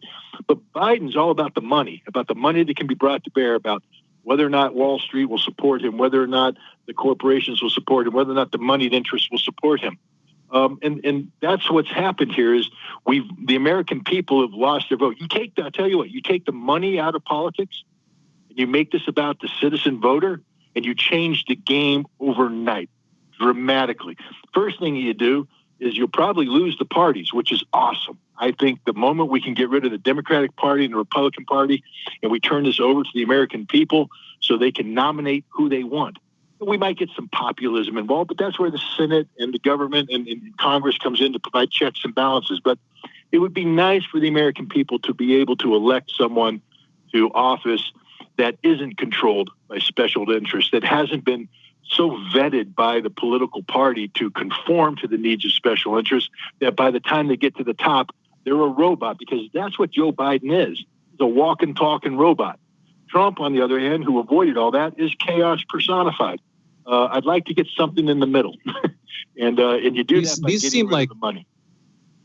These seem like elemental forces. You gave Trump's hypothetical call sign as chaos. My immediate thought for Biden's hypothetical call sign would be order. But the problem is it's fairly disorderly at this point. It's decadent in the technical sense of that word, in the sense that we've stagnated over the years. I want to tell you, and you're also speaking words after my own heart, talking about localism on, political engagement on the local level, how darn important that is. Unique, as far as I can tell, that is a kind of uniquely American form of democracy. Where, historically, throughout history, many societies have engaged. That is the level in which politics is usually done, of course. That's where most people, just on a numbers basis, wield their power as locally. That's where they can practically can. I wanted to turn to something slightly wider, kind of get back a little bit into the conversation we were having earlier. How are we not all dead right now? How is it that, you're talking about the START Treaty. decline you're talking about in the 90s, Clinton sort of trying to make changes to that deal with Yeltsin while he was in power. This would be overriding the earlier mutually assured destruction theory, which again, the idea there is if we're all pointing a lot of guns at each other, nobody's going to shoot. That's effectively the idea there. How have we not all long since been deceased in some radioactive holocaust? Scott, what's the process there? Well, the answer is it's not because of the United States. The United States has done everything possible, since from the very beginning, from the moment nuclear weapons were created, we've done everything possible to destroy the planet. We had a nuclear monopoly. What did we do with the nuclear monopoly? We made more weapons, more usable weapons. We made nuclear weapons an integral part of our war fighting plans, etc. Arms control only came about because we were concerned that the Russians might become better at us in building larger missiles and stuff. So it was about self-preservation. But we continue to do stupid things. The INF Treaty came about because we introduced 2 weapon systems into Europe that within 9 minutes could obliterate Moscow, which brought the world to a hair trigger of the whole thing going up. And the Russians were the ones who made the concession necessary for the treaty. The same thing with START Treaty, etc. We've never negotiated from the standpoint of we're doing this for the world. We've negotiated from the standpoint of what is to the advantage of the United States. So it's we've got to go. But from what you're just saying there, it sounds like we kind of don't know, but we definitely had the United States has definitely not been helping in terms of the moral dynamic there, the just practical dynamic of why we're not dead. We're kind of not sure, but what we, the U.S., have been doing has not been making things any better. Thank you for joining us, Scott. Hey, thanks for having me.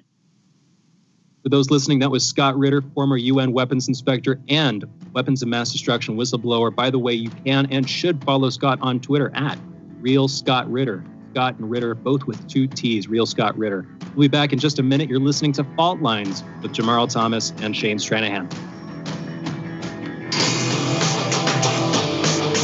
Fault Lines. You're listening to Radio Sputnik.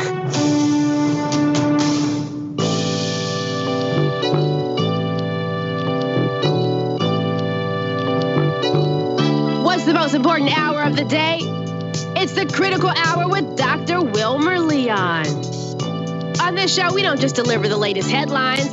We divide the real from the fake. Tune in to hear from some of the most brilliant political minds of today. Get in-depth news and analysis that goes beyond the surface and dig straight into the details. Set your clock to the Critical Hour for a news perspective unlike any of those other guys.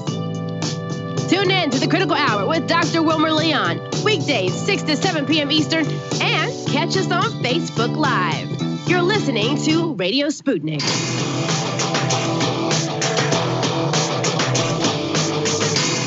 Fault Lines. Welcome back to Fault And we're Lines. back. Welcome back to Fault Lines on Radio Sputnik. My name is Jamarl Thomas. I'm joined by my co-host Shane Stranahan, coming to you from the capital of the world, Washington, D.C. This segment is Soapbox time frame. This is part and parcel to the new renovation that we're going along with for the show that we're testing out. I think the thing for this particular segment has to do with what I call Bernie's last sad offer, his last sad bribe. Let's play the clip, and so I'll let you know what I'm talking about. Of course, we pay by far the highest prices in the world for prescription drugs. Pharmaceutical industry is a bunch of crooks. But all that Trump has done is come up with some bogus executive orders that will do absolutely nothing. He does not have the guts to take on the pharmaceutical industry, something that if the Democrats gain control of the United States Senate, which I hope very much happens, I'm going to be chairman of the subcommittee on health. Trust me, we will take on those crooks in the pharmaceutical industry. Speaking of Now, that's Bernie on Jimmy Kimmel. Now, it was said that Bernie went off script on this and saying this, that he is basically going to be head of health if the Democratic Party takes the Senate. Now, that explicit committee It's called Health, Education, Labor, and Pensions. And Sanders, I don't know if he got approval for that. I don't know if that was something that he was offered. I don't know if that was something that Biden kind of brought him to the side and said, hey, look, if we win, you're going to be our guy in the Senate for this particular committee, or if it's just a natural evolution in regards to him being the leading member on that committee. Either way, I strongly suspect this wasn't a basic accident. I don't think this was unprovoked. You know, once before, Hillary Clinton went on Jimmy Fallon. I believe it was Jimmy Fallon. It was either Fallon or Kimmel. And Hillary Clinton wanted to bring up the UFO issue. And in order to do it, she and her staff have been hitting people to ask her specific questions to give us that question. And for like a year, if I'm not mistaken, it's in the Hillary Clinton documents, the leaks. When Kimmel asks her the question, she brings up this whole thing of, I'm going to reopen the books and apps, etc. And her staff is glowing over the fact that she was asked the question. I'm making the point that oftentimes this stuff is not off script. These are ways for politicians to get across to a larger population. Understand, subcultures. From the standpoint of our political standpoint, and if somebody is running for president, they're dealing with all sorts of subcultures. You may have a mainstream media, you may have people who deal with news and everything else, but you also need to get those people who don't pay attention to news, which may be a very large part of the country. And so you need to go on shows like The View or shows like Jimmy Kimmel to get that audience that is not entirely paying attention to the election. Him dropping this wasn't an accident. How long has Sanders been in politics? Sanders has been in politics for a very, very, very long time. And as such, this is not an accident.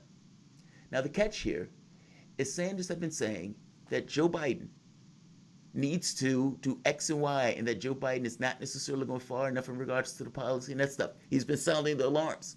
Why? Because from Sanders' standpoint, I really think that he believes that he needs a contingency of lefties in order to win.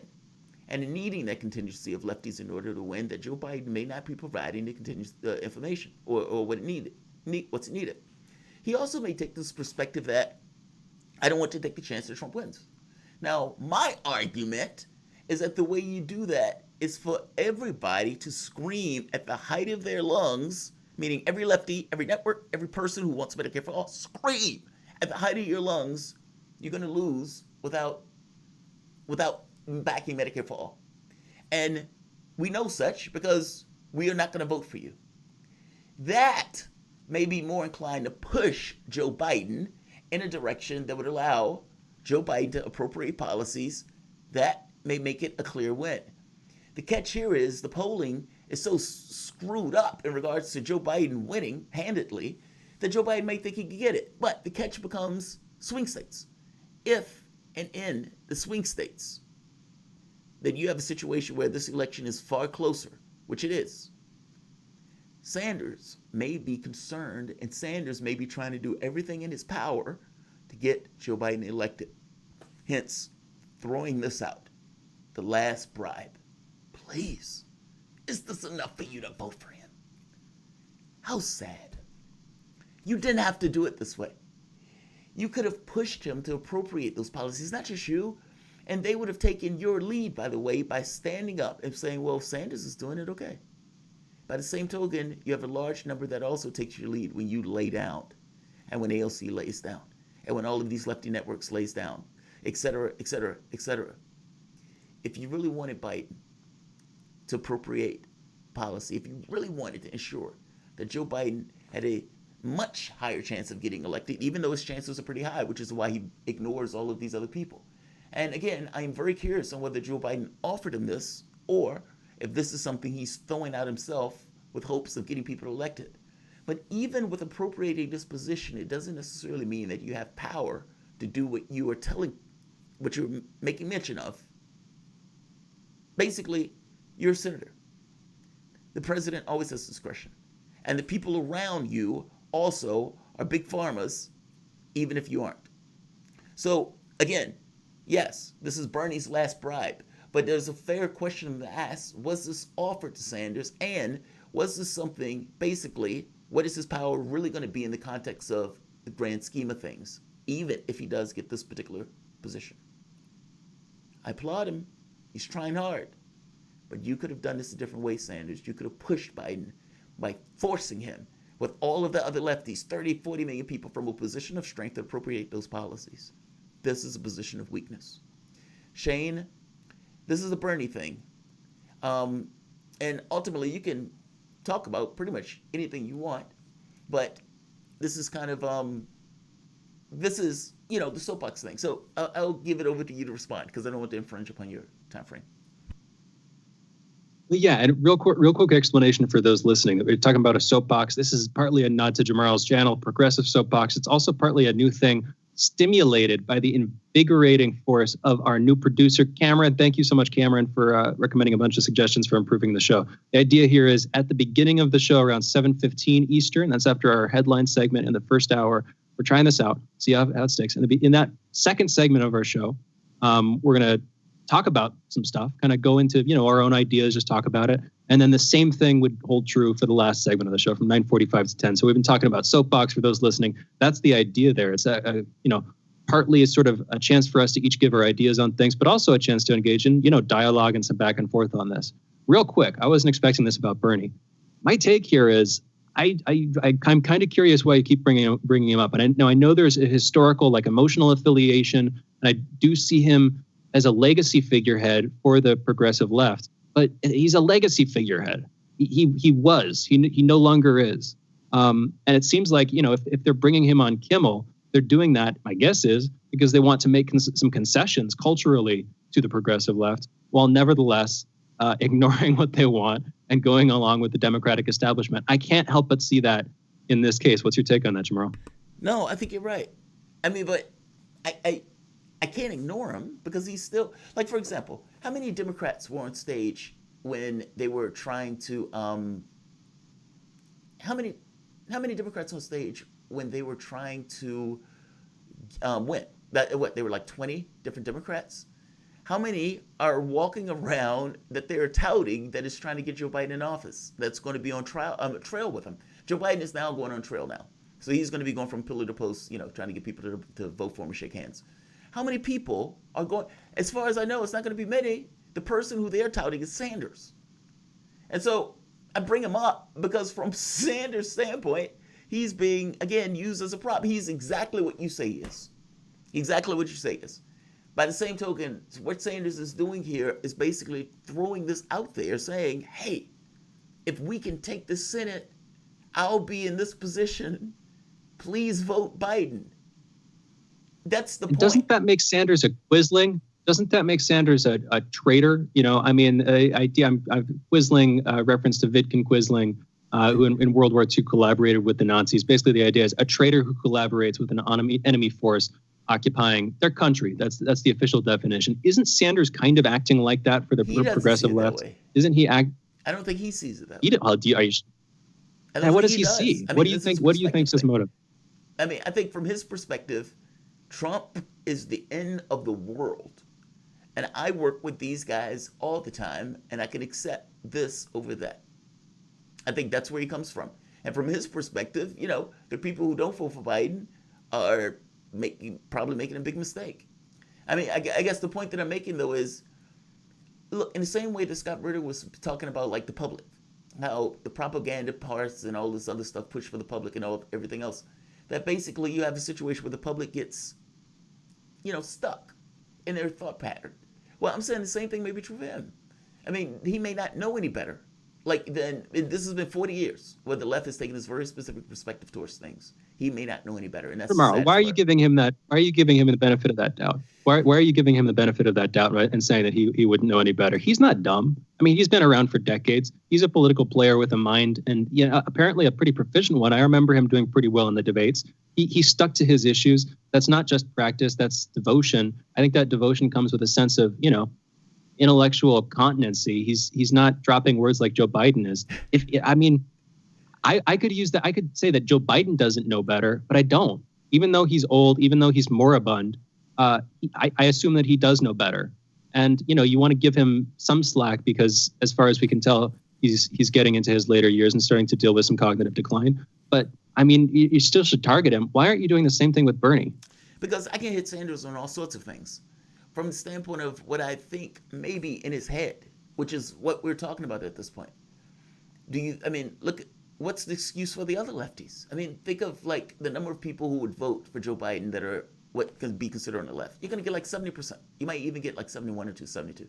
What's the excuse for those people? They know better too. We've had people on the show who would be considered radicals. They know better. Cornel West knows better. And you hold them to He's the still voting fire. for Joe Biden. You hold their feet to the fire. That's the thing. When they've come on, you have consistently been like, "What are you guys doing?" I mean, literally every time it became a sticking point in our interviews with him. And I'm not sliding you for it because it was relevant. Well, I would do the same to Sanders. Do it with him now. That's my take. Do it one. Fair enough. Yeah, before it was maybe a week or two back, I brought up the idea that it's like you get out of a relationship with somebody and you need to move on. You need a clean, cold break. Even if you love the person, even if you really care about them, you need to get over it. You should do the same with Sanders. I'm saying this as a friend. No, I know you are, but I think you're taking this as if I'm bringing up a story like this because I'm connected to it. I'm bringing up a story like this because he's on Jimmy Kimmel. There's a difference.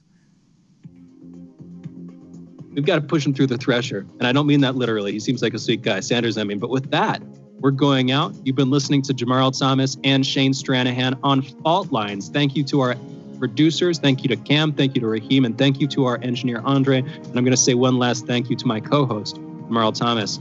We'll be back tomorrow. Thanks for listening, folks. Fault Lines.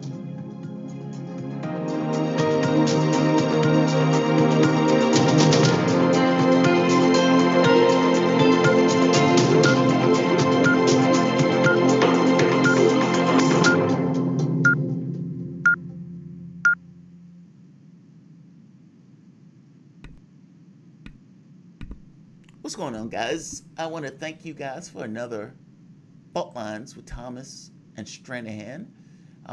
It's a new format for today, so we're like working out the kinks in the way we're doing the show.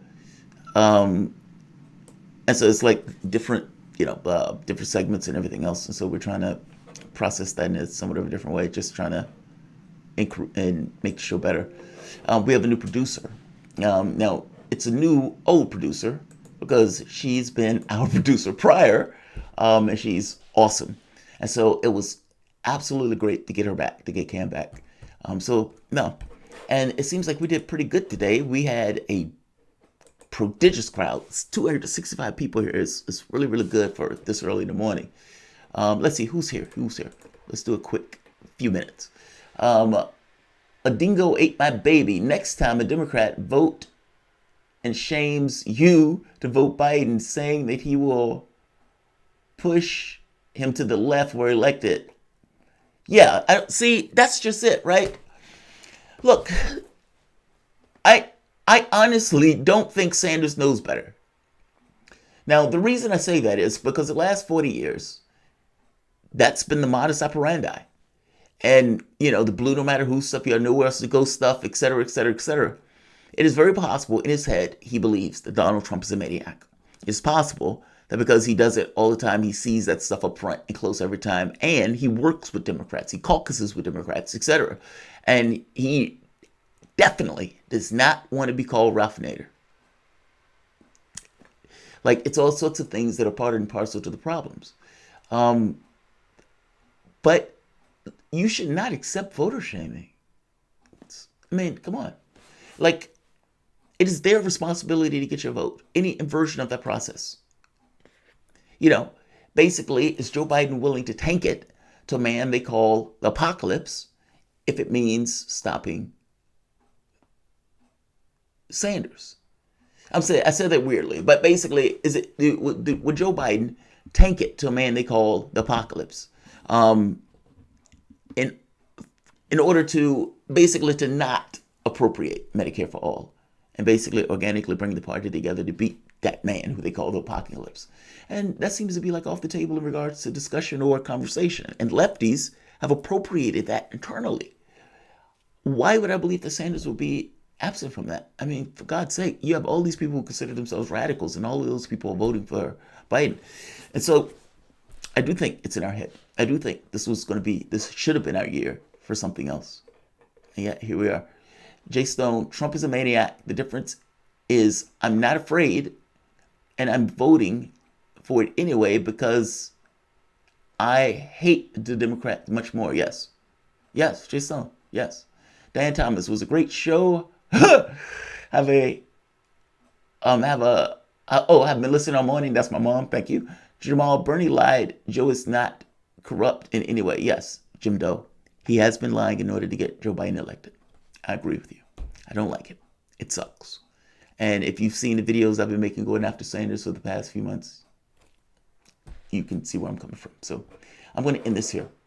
You guys like, share, and of course, subscribe. And I want to thank all of you for joining us. Fault Lines, Thomas and Stranahan, Monday through Friday, 7 to 10.